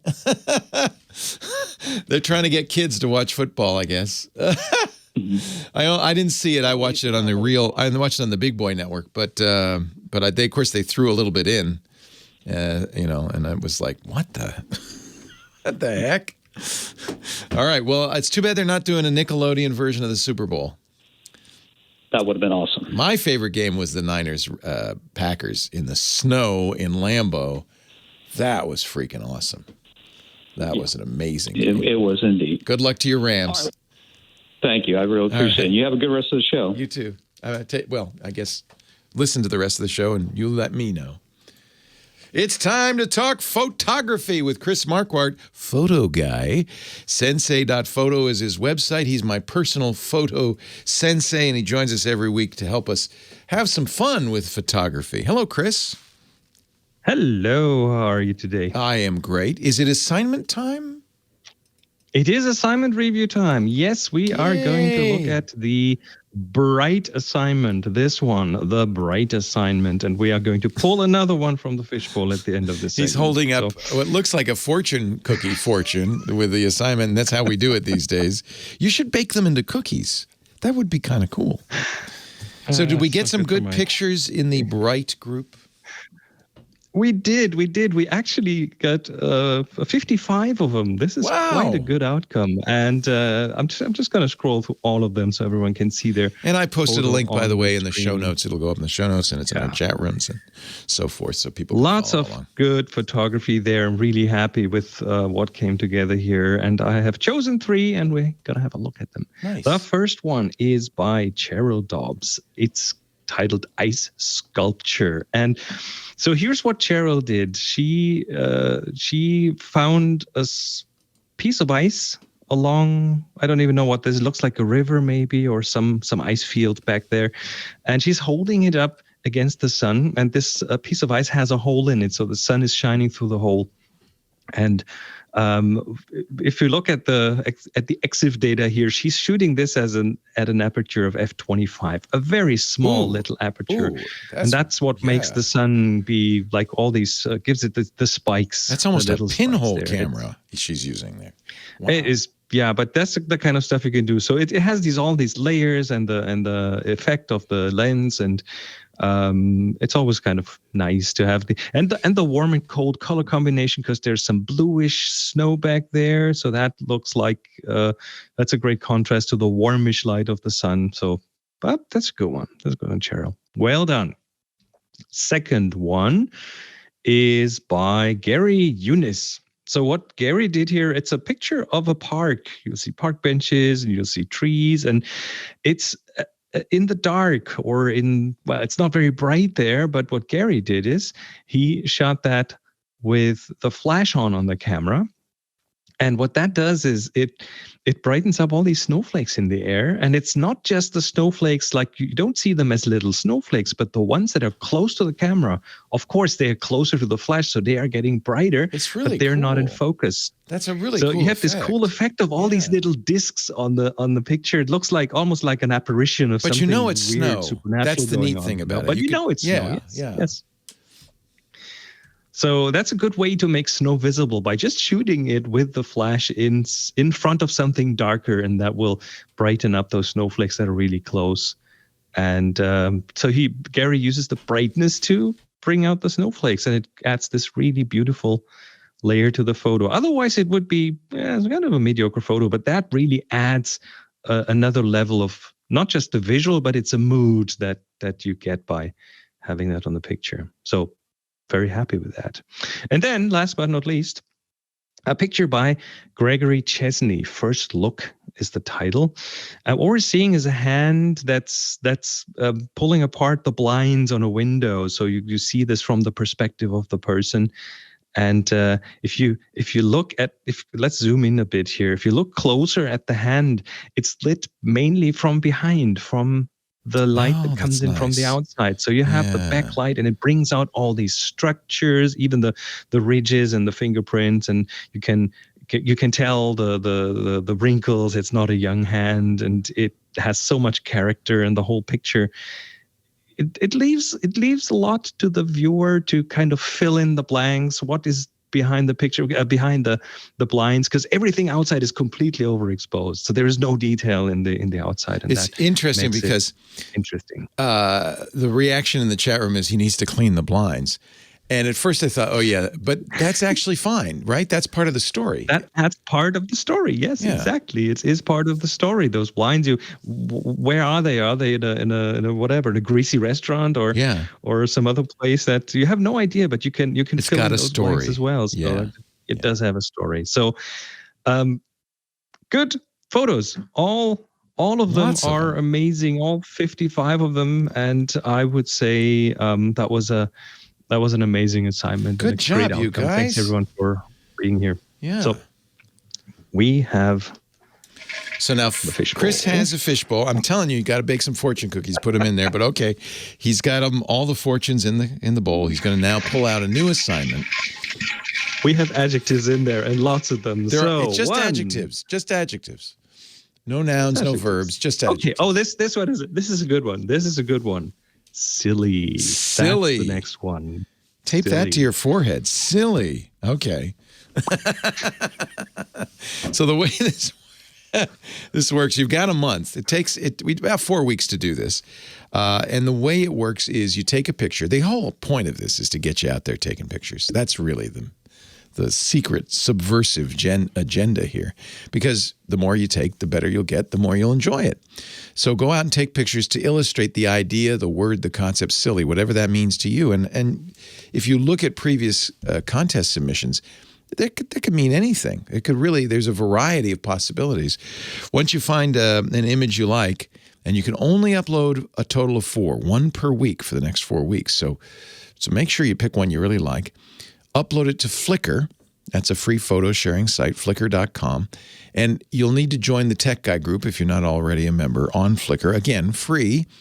Tech Guy group has, what is it, Chris, 11,000 members, some huge number. So, oh my goodness. Not as many as Salt Hank has followers, but 13,000 roughly. Yeah. So it's really a big number. Yeah. Hank's got how many followers on Instagram? 780,000. So I no longer feel great about 14,000, but okay, we'll take it. We'll take it. And if you upload a picture to that, make sure you tag it TG Silly, so we know it's a submission for the Tech Guy show, and it's for the Silly assignment. And then our moderator, Renee Silverman, thank you, Renee. She does a great job keeping everything in order. We'll add it to that pool. Chris will review in 4 weeks and pick 3 photos. That's your only reward, getting your photo mentioned on the radio. And it doesn't necessarily have to be something silly on the photo. You could, as the photographer, be silly while taking the photo. That will maybe even reflect in what comes out. So silly is good. Silly is good. Silly that gives me some helpful. Ideas. That gives me some interesting ideas. In a creative context, it's always good to have some silliness. Chris is a podcaster. He has a great podcast. One of the, I think, probably the longest running photography podcast, right? 15 years now? Yeah. Wow. Tips from the top floor. 16. 16 at least. TFTTF.com. You look a day older, though. I don't understand how you're doing that. That's amazing. It's all video magic. TFTTF.com. He also does photo coaching. He's got a nice site there for that, Sensei, SENSEI.photo. And he's got great books on wide-angle photography, film photography. Are you still giving away your 1,000 photos in an hour, your Lightroom the website is kind of broken right now. So in theory, I am. It'll be back pretty soon. That's worth getting. I have it, and it really helped me with my Lightroom workflow. So lots of good stuff. He's been around doing this for quite some time. And on the Flickr, he has his own photo stream under the it's not as bad as Salt Hank, but it's a strange Nubui. Nubui, which we still don't know why. Exactly. Flickr.com/Nubui. Thank you, Nubui. My photo sensei, Chris Marquardt. We're going to take a break, come back. More of your calls coming up in just a little bit. Thank you for all the photos, by the way. It was a lot of fun. Leo Laporte, the tech guy.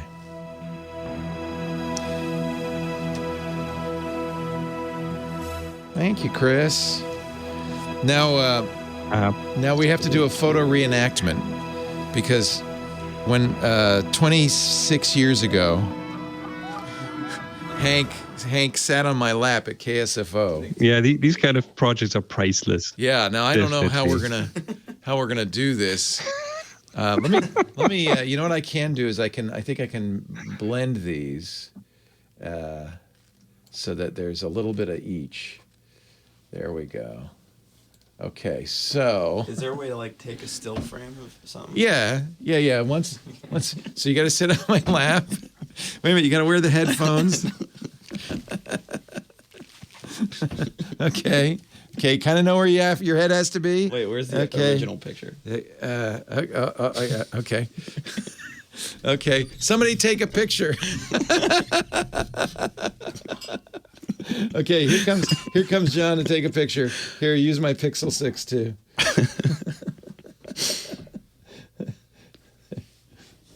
This is history in the making.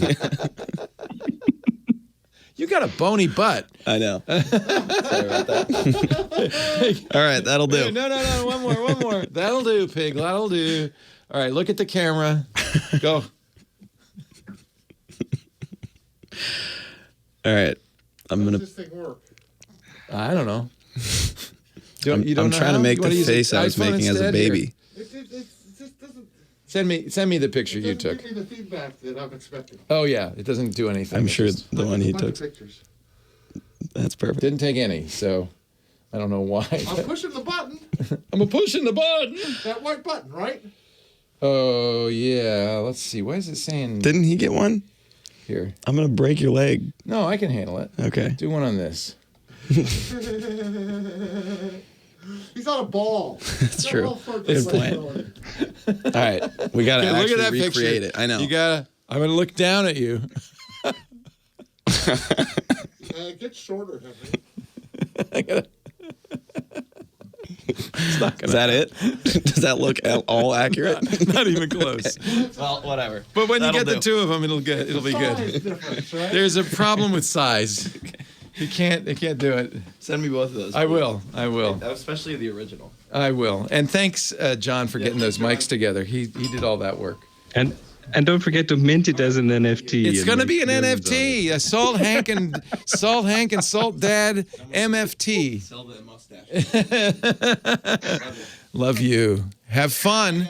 Let me know when the podcast comes out so I can tell the world. You should be our first guest. it. All right. Thanks, and I'm out of Chris. here. Have a good one. Take care. Bye-bye.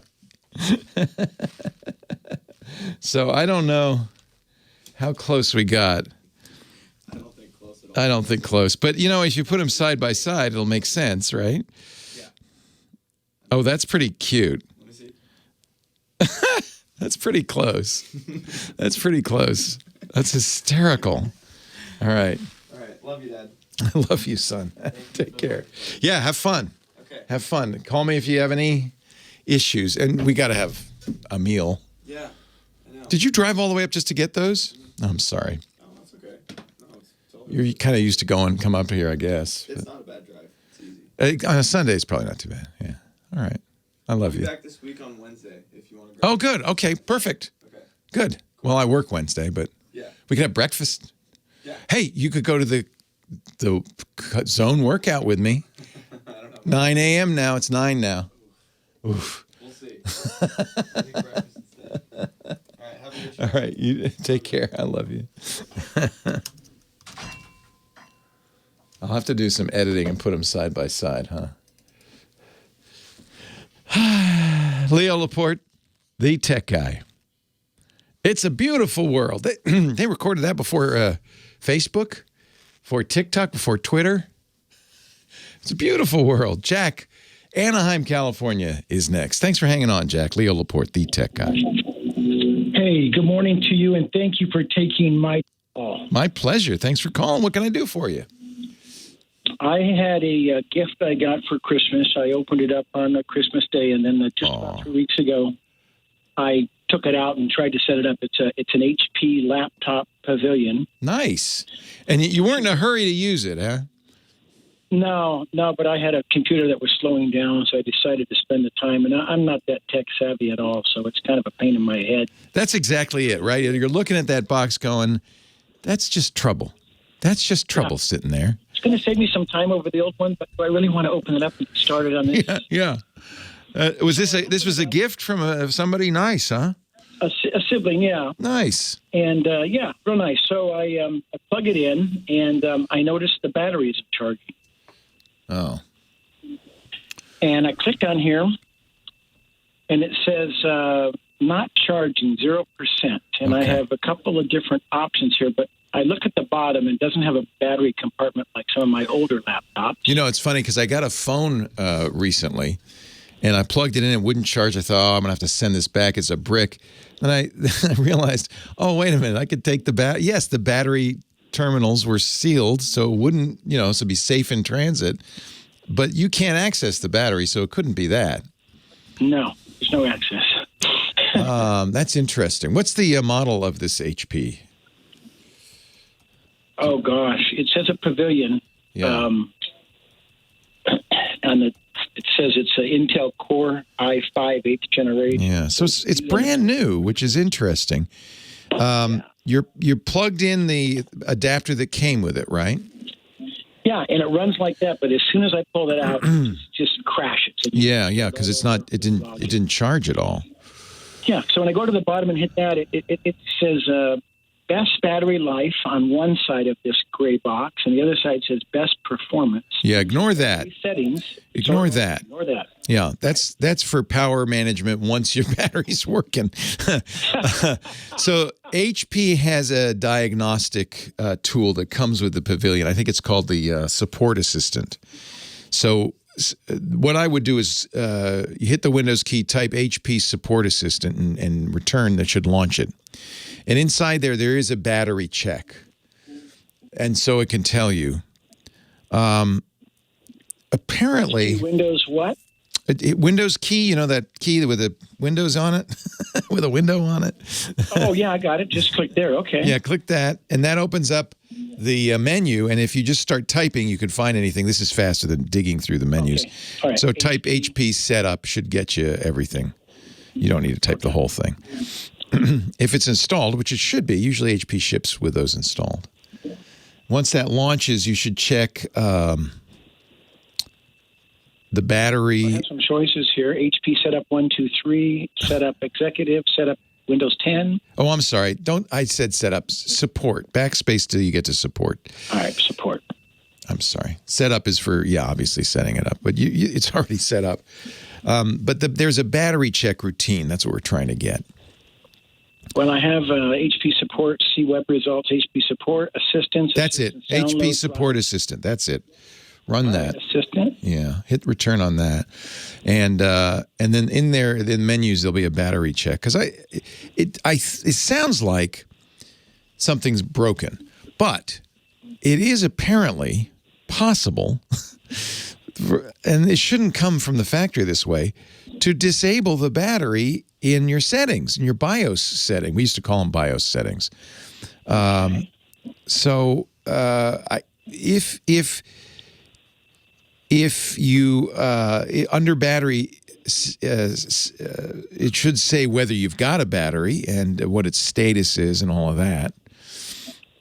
So I open up HP Support Assistant, and I have login, printer support, support home, Windows support, computer support. Oh, I think you've gone to the website as opposed to the app. You want there's an app. You're in an app. Okay. In the computer that just it's within the computer. I'm not on any web page. Okay. There should be a battery. Would it be on your support drives? No. If there's not a battery entry, then maybe they've taken that out. You can also look in the device manager, I guess. Is that back to the Windows icon? Yes. Hit the start button. We call that the start button. Okay. Type device manager. In the device manager, you should have an entry for batteries. And you want to make sure that you've got a battery. in there. What we're trying to find out is if the battery is connected. If it's not connected, it won't show up as a device. Let's see. There's also Windows has its own battery report. Thank you, Retcon5. He's an IT guy. So Windows does have a battery report. This is a little bit more typing. Are you ready? Oh, yeah. What do you want? Now it's still on the same little Windows icon on the bottom or something? Yeah. It's actually do Windows key and type CMD. Oh, gosh, you have to be an administrator to do this. Oy, I don't know if I want to talk you through all this on the radio. You need to launch this is a terrible thing. Yeah, I would call HP because honestly, this should not be an issue with a brand new out of the box. It should have a battery. Even if it was purchased 3 Black Fridays ago? Yes, even 3 Black Fridays ago. Yeah. Although one of the things it does tell you is it's probably an older model, and it may be, I don't know what. I mean, it may be that because it's an older model, could it be the battery has expired? I doubt it. You have to use it. I'll call HP. That's a great idea. Yeah, they're going to do what I just said, which is hit Windows key. You're going to go to command prompt, and there's a power config. I'll put a link in the show notes how to generate a battery report in Windows 10. The battery report should help you by at least giving you an idea of the battery status. If it can see a battery. So my suspicion is that the battery connector, there's a little connector that connects that battery to the motherboard, has fallen off. That in transit, it got shook around and the wire fell off. So if that's the case, you won't even see a battery. The battery report will say, no, you don't have a battery. And if that's the case, then you're going to have to bring it to an HP service center anyway for them to open it up, reconnect it, unless you feel, ambitious and you don't mind opening up your computer. I don't have that type of. Yeah. You don't. I gathered you weren't that ambitious. But that the HP will tell you where to bring it. They'll have a depot that you can bring it to, and the guy will just take 4 screws out, and he'll go, "Oh yeah, it's not connected there. If you just connect that there, it'll work." Otherwise, it could be something else is wrong. If it can see a battery, then the battery report will tell you if it's a chargeable battery. It could be the battery is somehow the chemistry's gone. Which seems unlikely, but that's, I guess, possible. It depends how long it was sitting in the warehouse. Are these lithium batteries? Yeah, they're lithium ion. They die. The chemistry dies as you use them, but sitting unused in a warehouse, it's possible that they get discharged so completely that they can't be woken up. And that possibly, I think you're going to have to get HP on this one. Okay. And it's under warranty. Yeah. No, it is though. It is. 3 weeks ago, you bought it? No, but it was purchased in probably 2018. Oh, 3 years ago. 3 Black Fridays. Oh, I get what you're saying. That's been sitting in your closet for 4 years? She wrapped this and gave it to Leo Laporte, the tech guy. That was very nice of her. Here's a 3-year-old computer. Oh, it isn't under warranty. New. Yeah. New old computer. Wow. Oh, my gosh. Wow. No, it's not under warranties, but I can still call HP. You can still call them and just say, hey, look, it was in the box the whole time. In that case, maybe it is. That battery is dead. Sometimes when a battery gets, a lithium-ion battery is charged, goes to nothing, which it clearly did over those 3 years. It's like you can jumpstart it, I think, but you can't just start it normally. Okay. Yeah, the battery's gone. And they can replace the battery. Yeah, I just pay for a new battery. If you really wanted to. Computer was free. Hey, a pleasure talking to you. I'm sorry it took me so long to figure this out. You too. Take care. Yeah, when I said 3 Black Fridays ago, I meant 2018. I don't know why I turned that into 3 weeks ago. It's 3 years ago. Oh, my gosh. I think the battery has probably it won't wake up because it was sitting. I think the battery's dead. The chemistry's dead in the battery. Yeah. The chemistry's dead. All right. Take care. Thanks All so right. much. Bye-bye. You too. Well, hey, how are you today? Leo Laporte here, the Tech Guy. Time to talk computers and the internet and home theater and digital photography and smartphones and smartwatches and all that jazz. 8888 Ask Leo, the phone number. If you want to call and talk high tech, I'm here for you. 888-827-5536. Toll free from anywhere in the U.S. or Canada. All the answers, go to the website, techguylabs.com. That'll take you to actually our podcast site. So audio and video from the show will be there after the fact. We put all the links in there, including links to Professor Laura's musical selections. And there's a transcript as well with time codes, so you can search for the part of the show you're interested in and jump right to it. TechGuyLabs.com. Look for episode 1866. We're going to, another 150 years, we'll be in the present. 1866. Tom is on the line from Oceanside, California. Hi, Tom. Good afternoon, Leo. How you doing? I am well. How are you? I'm doing great, thanks. Thanks for taking my call. Thanks for calling. Yeah. What can I do for you? Hey, I've got an LG OLED TV that I bought. I think it's a 2018 that I bought on your recommendation. Thank you very much. You got some 4 good years out of it, I hope. Yes. Yeah, no, it's been great. It's just one thing that I can't quite figure out. The picture's awesome. The one exception is when there's dark scenes, it gets shadowy, kind of halo-y dark. Yeah. And I'm trying to figure out what adjustment I'm supposed to be making. Nothing the TV can do, I'm sorry to say. That's the quality of the stream. What you're getting is something that's called macro blocking, and it's an artifact of compression. So you're going to see it on streaming things, probably never on broadcast TV if you have an antenna or anything. But you will see it on Netflix and other things if the stream bitrate is too low.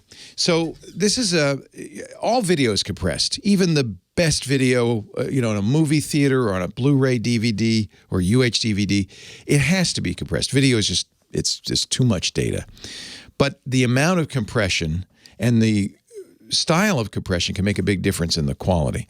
If your bandwidth is insufficient to bring you the best UHD quality, you'll get something that's compressed a little bit more. In the compression, one of the artifacts that's most common in compression is with solid colors, and especially solid colors with a slight gradient. So black is a perfect example where it's not a solid black, like all pixels are off for the whole thing. There's some that are on a little bit. It's a black shading to gray. And that smooth gradient is hard to do. Compression generally blocks it into chunks, 10% gray, 11% gray, 12% gray, and you'll be able to see, looks like halos. You'll be able to see the borders between those colors. That is an artifact of compression. Where do you see it most? Well, just like I say, it's just, you mean whether it's... So the question is the streaming service, your bandwidth, and the device you're playing it back with. So you might get better results, for instance, are you using the internal smart TV functions? I think I've done that, and also sometimes straight through the TV, sometimes through a Roku, and sometimes through the cable. So that you're going to see different effects depending on how. So the better software, for instance, if you have more processor, your TV doesn't have a lot of processor. An Apple TV has a lot. Roku, some have a lot more than others. The newer ones have more. If you have a Roku Ultra, which you should have for your 4K, that's what I've got. Yeah, you should. Then if you still see macro blocking, maybe you don't have sufficient bandwidth. Is it worse on, is it Amazon Prime is worse than Hulu, is better than Netflix, or that's the next question is which services? I think that's the case, but I haven't paid that close of attention because I figured it was a setting thing. So it's not the TV, I'm sorry to say. Okay. But it could be bandwidth, processor, software, all of that is and service. So some services compress more than others, some do a worse job. If you're getting an HDR signal from Netflix, for instance, and the TV will say 4K HDR. It'll see the little HDR pop up in the upper right. Do you see that? Right. Yeah. Then you're getting enough bandwidth for the TV to say, good, I see an HDR signal. And you watch something like Stranger Things. They're in Stranger Things because they knew they were going to be in HDR. There's a lot of scenes where she's in a black mirrored secret room. And that's the kind of place you'll see those gradients if you don't have enough data. Okay. But if you do, then you'll see a nice solid black. Okay. And just so you know, I have the same TV. You can see a solid black. It's garbage in, garbage out, I guess is the old tech term. Well, that helps a lot. Okay. Well, great. Well, I'll go check in that then. Yeah, it's good to understand how that works. Netflix says, and they have a page on bandwidth requirements for Netflix, and I wish it were as simple as that, but Netflix does have a page. I think that honestly they understate it, but I guess they know more than anybody. Their recommendation, if you want to watch what you're looking for, which is UHD high def, is 24 megabits down per second. That sounds like, though, if I say that, 24 is fine. You're good. That's all you need. It's more complicated than that. 25, if no one else is using the internet at all, and if it's a solid 25, it doesn't fluctuate. So I think 50 or 100 really is more realistic, but that's what Netflix says.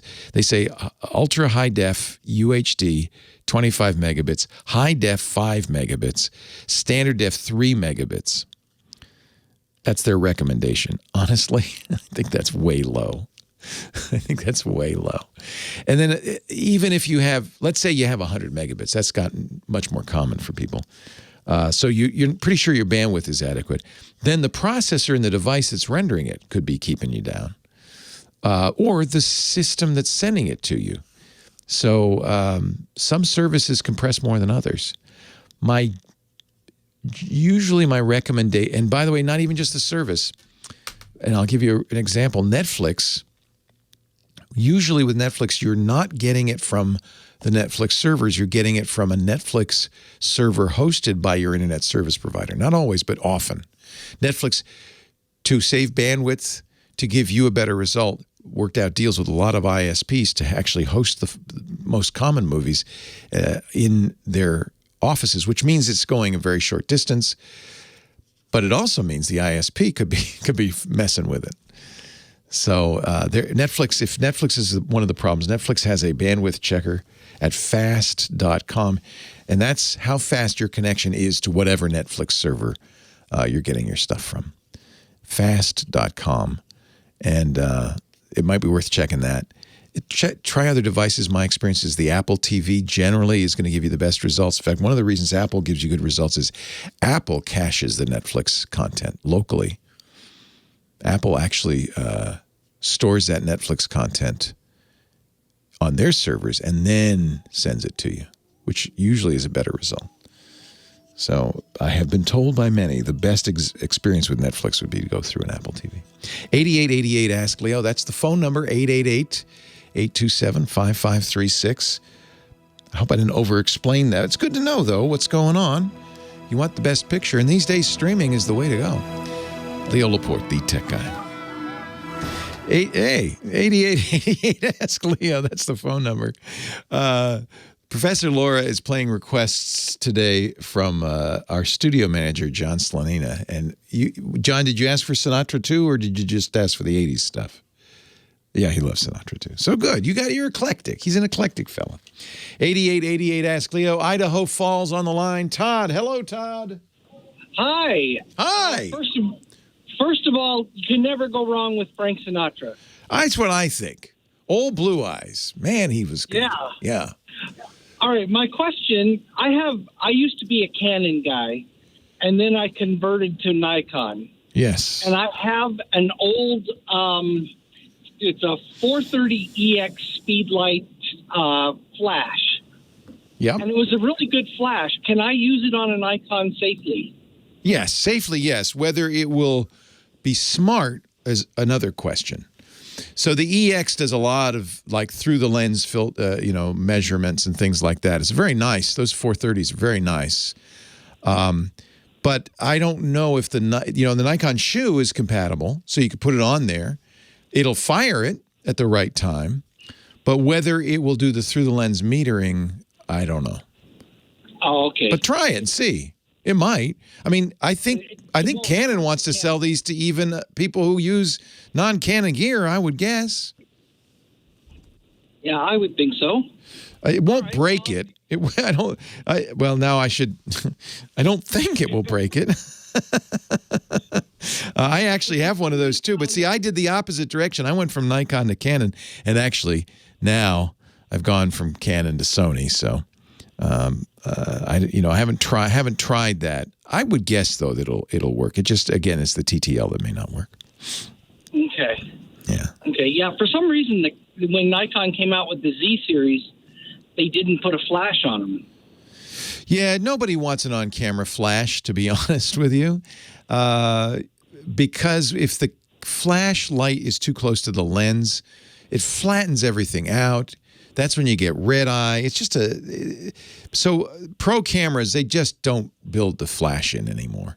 And in fact, even the speed light, one of the things that's nice about the speed light is you can point it up at the ceiling so you can get ceiling bounce, or you can put filters on it and things like that. So it's not as bad as an on-camera flash. But, if you're starting to really get serious about your photography, you might even want an off-body flash, because it's a much better look, isn't it, when the light source is coming from the side than when it's coming straight on. It just flattens everything out. So even the distance of your arm being out. Yes, even the arm, exactly. Okay. Yeah, and so I think a lot of people, there are now quite a few, even inexpensive solutions for off-camera flashes. Usually you'll need a remote. That might be one way to use your EX, is to get a compatible remote. You put it on a tripod, you sit it over there, even a few feet away from you. So now it's coming in from the side. And then that remote has a little trigger that you put on top of that's what you put on the shoe on your camera. That would actually probably solve the compatibility issue. Okay. Yeah. Okay. Yeah. And honestly, I mean, only the consumer cameras now have built-in flashes. As you get more serious, that's the last place you want a flash to be, is next to your lens. Okay. Yeah. All right. Well, thank you. I appreciate it. My pleasure. Yeah. Many of these flashes you might even have. You said the model, I don't remember, but some of the newer flashes don't even need a trigger. They're built. They have the RF built in because they know that's how people are going to use them. So you might check your speed light and see if it has its own. 8888 ask Leo. It's funny now, all the hipster. I should have asked Salt Hank when he was in here. TikTok star. All the influencers are using these ring lights now. The problem is you see the ring light reflections in their eyes or in any surfaces. It's a dead giveaway. It's like influencer. John Paul on the line. Our next call from Roseburg, Oregon. Hi, John Paul. Hi, Leo. My name is John Paul. Yeah, welcome. I got through. Yay. Bravo. Well done. Yay. What can I do for you? Well, I have a Chromebook, and it's working fine. Yay. And I have a problem with the internet. When I go to a website, I can get to it, but it involuntarily opens up 3 other tabs for some links on the page. Ooh. Doing that. And what? Just out of curiosity, are those tabs? Yeah. Like advertisements and stuff? What are the tabs it's opening up? No, they're not really advertisements. There's other pages that are linked to the site if I wanted to go somewhere else. Oh, okay. So you're on a site and there are links on the page, and it will open up tabs based on the links that you're looking at.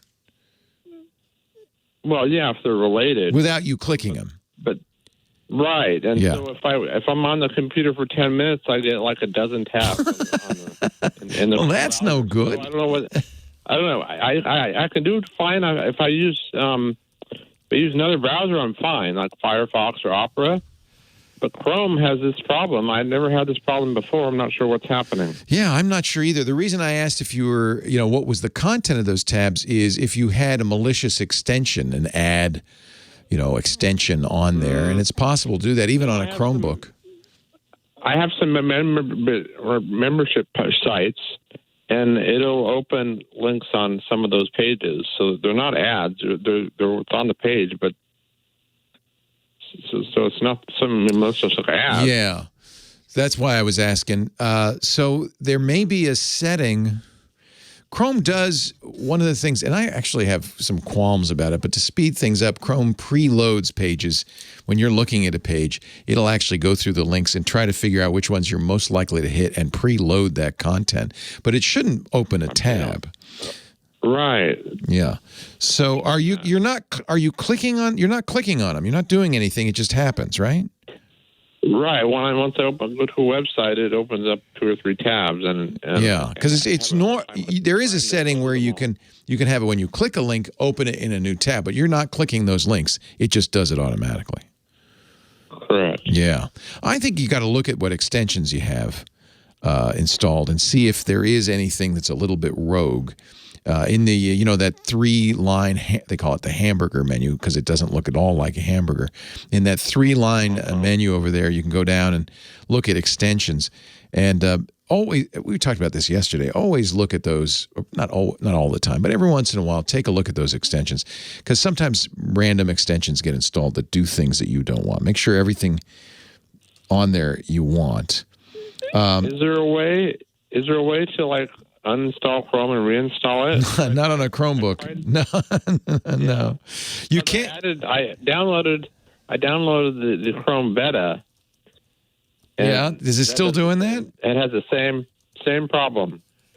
So that's really interesting. It's just that browser, not system wide. So you can reset. In fact, there's 2 levels of reset. So you can go into the Chrome advanced settings and reset, which will clear your cache, clear your history, all that. That's the first thing I'd try. And of course, there's always the last recourse on a PowerBook, which is a great thing to have, is Power Wash. Do you know about your Power Wash setting? That's a good one. So Chrome, one of the reasons I recommend Chromebooks is because kind of like a smartphone, it's very easy to do a factory reset. And because on a Chromebook, you're ideally not storing all your data there, you will want to back up everything. It will wipe your drive and bring it back to factory settings. That will for sure fix this. So do a power wash on your Chromebook. See what happens then. Space next with Rod Pyle, Leo Laporte, the tech guy. Sometimes sites will do that. Is it always the same site that does that? Oh, he's gone. Because sometimes sites will open up. I don't know.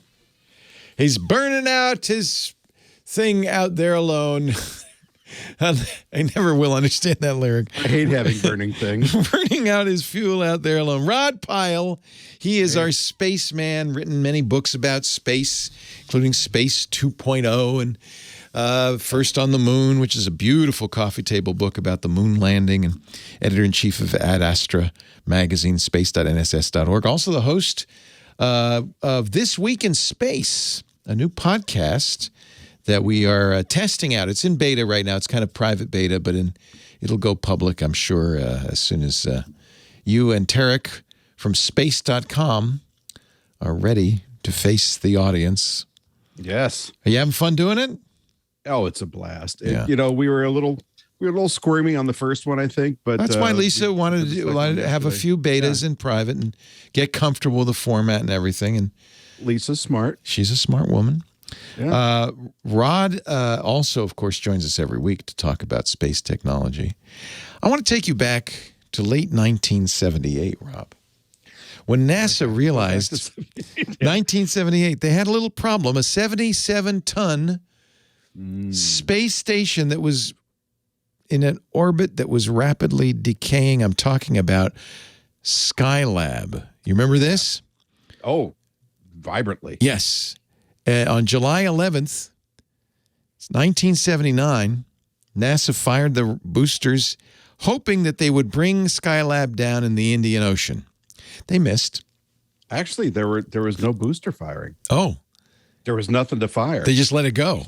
Well, the plan was always to get up there with the shuttle, which was constantly behind schedule, as we're used to, and boost it to a higher orbit, a safekeeping orbit, and use it again because it was still in great shape. I mean, other than the problems it had, when it launched, it lost the solar panel and stuff. So that was the plan, or at least to direct the deorbit. But between the shuttle being late and there was abnormally high solar activity, so the atmosphere of the Earth swelled up a little bit and started dragging on it. That's what brought it down so early. A little earlier than best laid expected. plans. Yeah. Over Australia. Yeah. So you remember the hats with the little target on the top? Oh, yeah. Skylab. The Skylab Watchers and Gourmet Diners Society.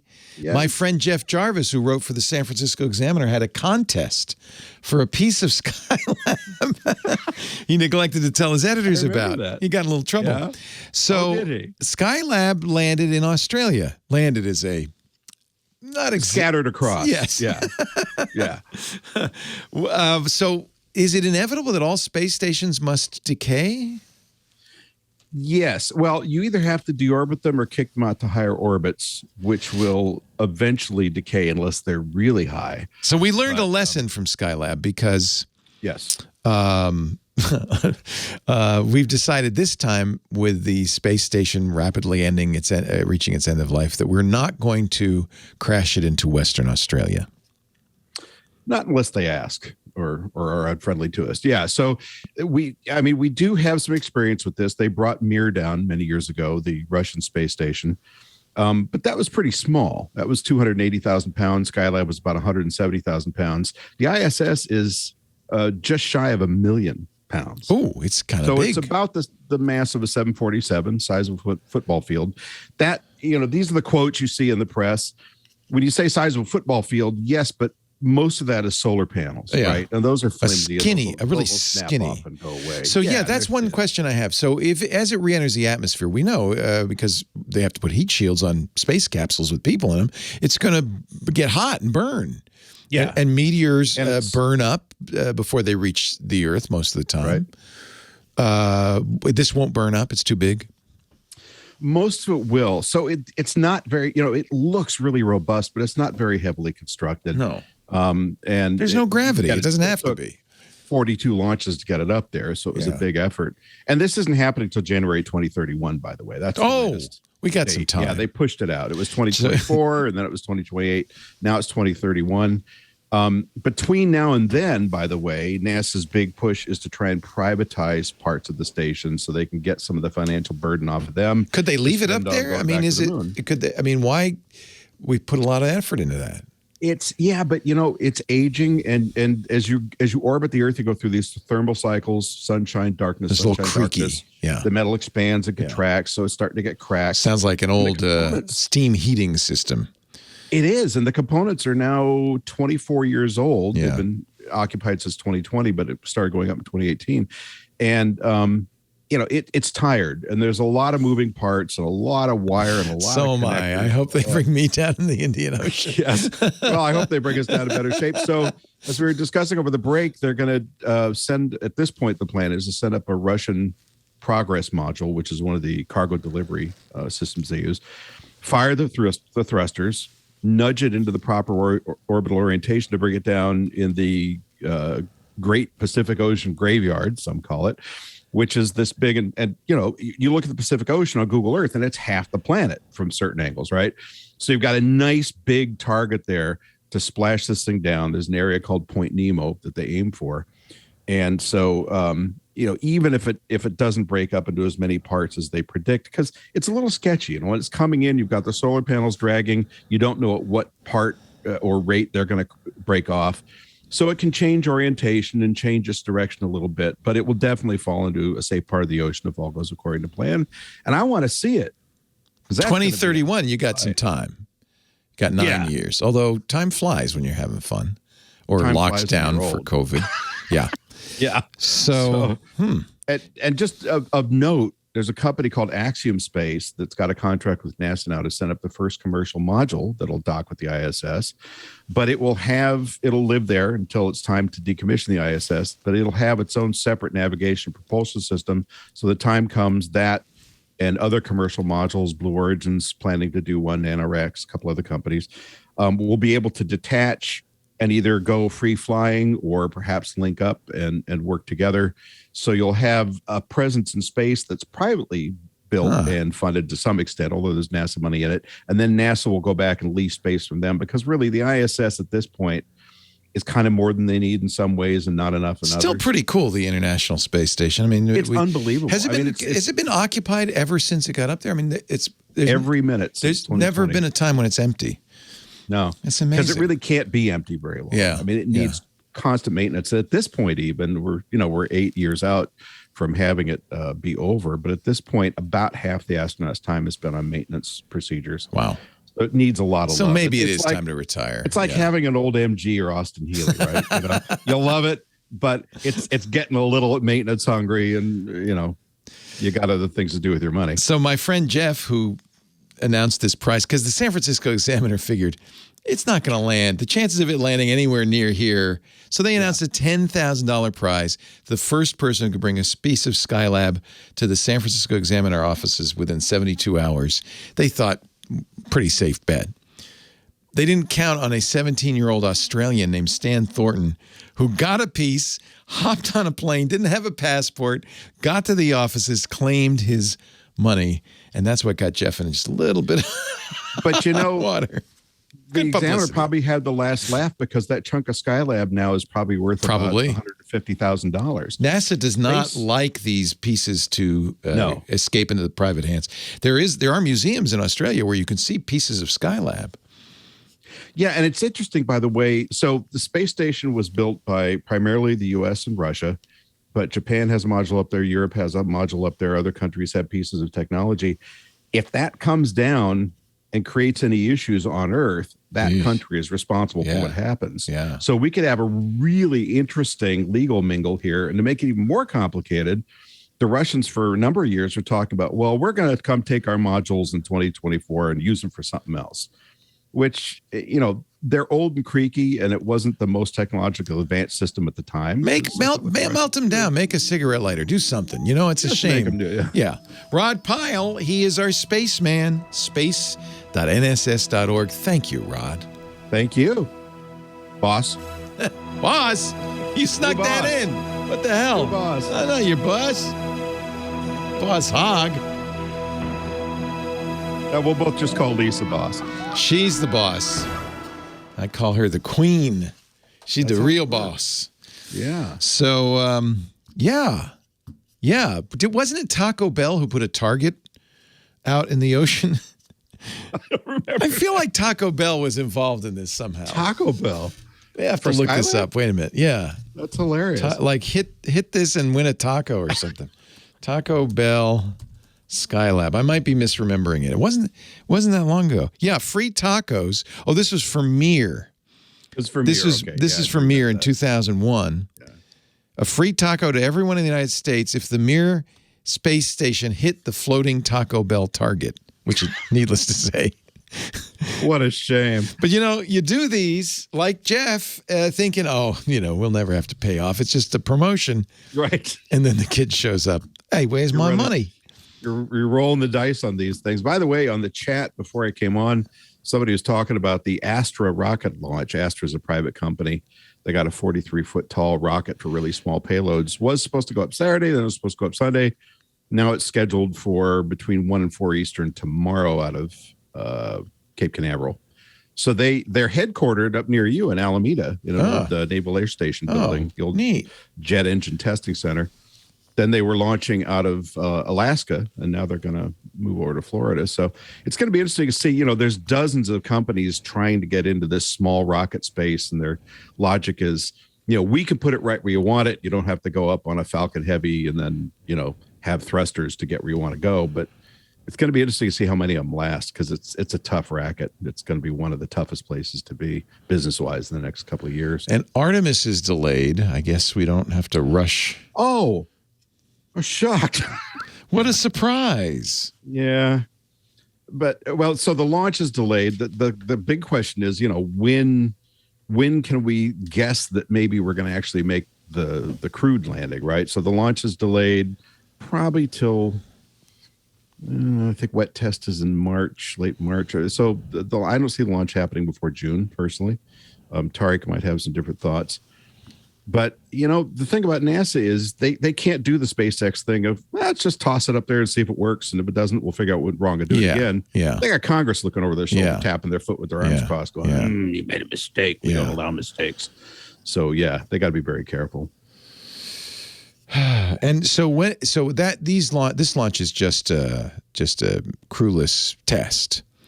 Yeah, so they got a mannequin in there with radiation sensors and so forth, and it's going to go up for about a month, actually, make this really weird orbit of the moon, test out all the systems, and then come back and do the first reentry of that speed of a spacecraft since the Apollo days. So 25,000-mile-an-hour reentry. So wow. That tests the reentry guidance and heat shield and all that. Yeah. Yeah, it's going to be fun. It's going to be weird. Remembering from the first time when all we saw was 60 millimeter film from the flight weeks later, and that fuzzy TV from the surface of the moon. It's weird. High def coming down from lunar orbit again. Amazing. Yeah, just amazing. Okay, my friend. When's your next? When do you record Twists? We're doing Fridays as pre-records now, and then at some point we'll go live. Good. Look forward to that. Thanks to you. Yay! Well, thanks to you suggesting it. Actually, I would have said, "Oh no, we're not launching any new shows," and then Lisa said, "No, I kind of like that idea." So thank you. Awesome, awesome. Have a good one. Thank you. See you next week. Thank you for letting me be your tech guy on the radio every week. Really enjoy doing it, and I don't know what I'd do with my Sunday afternoons otherwise. Probably have to go to church or something. Thanks so much to Professor Laura. This is her church. She's our musical director, playing the tunes for us every week. Thanks to Kim Schaffer, our phone angel, for bringing you all onto the radio. And thank you all for calling, for listening. I couldn't do it without you. I really appreciate it. And I hope we'll do it all again. We got a few more minutes, though, to wrap this up with a couple more calls. Let's say hi to Steve in Bellingham, Massachusetts. Hello, Steve. Hello, Neil. How are you? I'm wonderful. How are you? Well, I'm doing well. Just wanted to mention one thing, that I'm the Steve that was one of the photographs chosen last month for the lazy assignment. Oh, which one was yours? Sully. Sully. Laying in the bed, the dog in the bed. Oh, I love that. Oh, how's Sully doing? Yeah. He's doing good. He's right beside me in the car here. So. Oh, that's nice. Yeah, there's nothing lazier than a dog relaxing. It's a good feeling. It's inspiring. I was really flattered by Chris's comments about my photographs. Nice. So. Good. Do you do this for fun, or do you do it for a hobby? It's kind of like you. If you see something and you catch something with your eye, and you're like, "Oh, that'd make a nice photograph," and then you take it and you see what happens. Well, what can I do for you? Anyway, thank you for the photograph, and congratulations for getting noticed. Sure. Yeah. Yeah, thank you. Well, I have an older HP desktop that I've upgraded with 1 terabyte SSD drive and a 32 gigs of RAM. So I'm considering putting. I had Linux on the spinning drive just to try it out, but I want to do a dual boot on the same SSD drive for Windows 10 and a Linux flavor. Sure. So with a dual boot, I'm using Grub to Win. I was using Grub to Win for my dual boot before. Okay. So what would be your recommendation? Should I install Windows first or Linux first? Yeah, so Windows has a bad tendency. I haven't tried this with Windows 10 or 11, but in the past, Windows had a bad tendency to think, I'm the only guy in town. I'm going to wipe out the MBR. I will be in charge from now on. So it's always a good idea to install Windows first. Linux, as one would expect, is not so arrogant. It thinks, I might be sharing a hard drive. So if you install Linux second, and you can choose whichever boot manager you want, Grub's fine. You don't have to install it before you install Linux. When you start installing the Linux, it will say, you want me to coexist. You want me to be a dual boot. And it will install a boot manager that will then go out and say, what bootable operating systems are there? I use Grub for that. And when you first turn on the machine, I have Manjaro and Windows installed, for instance, on an SSD on my main machine at home. And when I first turn on the machine, it'll show me an icon for Windows. It'll show me an icon for Manjaro. It'll even show me, as is its wont with Linux, older kernel version, so that if I'm having trouble with the current kernel, I can go to that. So I'll have 3 different icons for 2 operating systems. I select it, hit return, and it boots. And of course, it'll remember the last time, so you won't have to hit anything if you want to walk away. My suggestion is always Windows first, Linux second. There's ways to recover it if Windows clobbers your master boot record, but it's easier not to worry about it. Yeah, I'm not too concerned with that because I backed up. I'm going to back up all. I have all my files backed up with iDrive. Yeah, so this is the kind of thing every time I do this, not every time, but often, I'll find myself doing it again and doing it right this time, that kind of thing. Yeah, learning by There are third-party boot managers that will, for instance, if you installed Linux, then install Windows, and Linux got clobbered. The Linux is still there, but just the boot manager got clobbered by Windows. It said, no, we're going to use mine, and I only know about Windows. There are third-party boot managers you can then run, like there was one called GAG, GAG.sourceforge.net, that would come in, look at both, say, fine, I'm going to rewrite the master boot record to give you a dual boot system. So it's not the end of the world. Okay. All right. Hey, thanks for the call. Enjoy. Which Linux are you going to install? Well, I had tried the flavor of Ubuntu, but I think I'm going to try the Manjaro one because I think you had I'm a big fan. better things to say about that. Yeah, Ubuntu's fine, and it's the most used, of course, version of Linux in the world. We're used to, anybody who's used a computer with, the commercial OSs like Mac OS and Windows are used to having the latest, for instance, version of the browser. With Ubuntu and Debian, it's pappy. For stability, they don't always have the latest version of the software. I like to have the latest version of the software, so I prefer what's called rolling release Linuxes, like Arch and its derivative Manjaro, because you'll always have the latest browser on there, the latest software of all kinds. And Manjaro does a very nice job. It's very compatible. I think you'll be happy with it. Give it a try. Let me know what you think. Okay. I don't remember a few months ago this woman talked about Smart 911.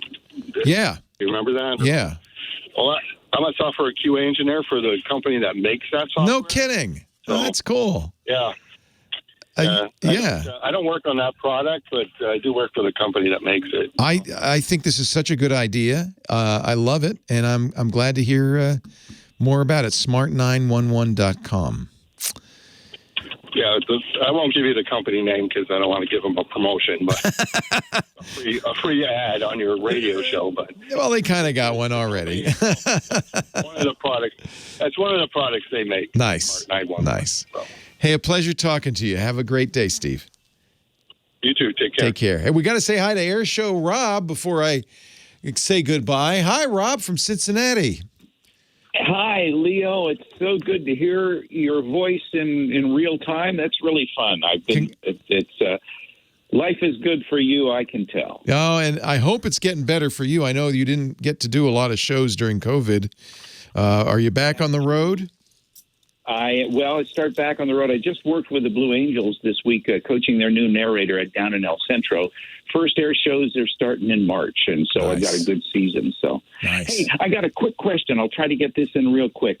I've got a recording studio where I do a lot of voiceover work, and in my control room, I have a cinema display with a webcam in it and mirrored display into the studio, but I don't have a webcam in there, and I wanted to know if there's a wired webcam so I don't have to poke another hole in the wall to get USB into the webcam. You mean wireless? Wireless, yes. Not wired. I'd like to avoid wired in. I'd like to get a wireless. There are wireless. The ones, they're not cheap. The one I've used and like a lot is the Mevo, M-E-V-O. This was originally designed to stream to Facebook, streams to anything now. Logitech bought them. It's a little pricey, but it is completely wireless and it's very high quality. You can look around. There are less expensive wireless webcams. But as you might imagine, when you go wireless, it means you have to have a lot more than just a camera. It's got to have basically a little computer. The other thing that you could use is the Nest cams. I use those. Are you want to stream it to a whole bunch of people? Who's it going to?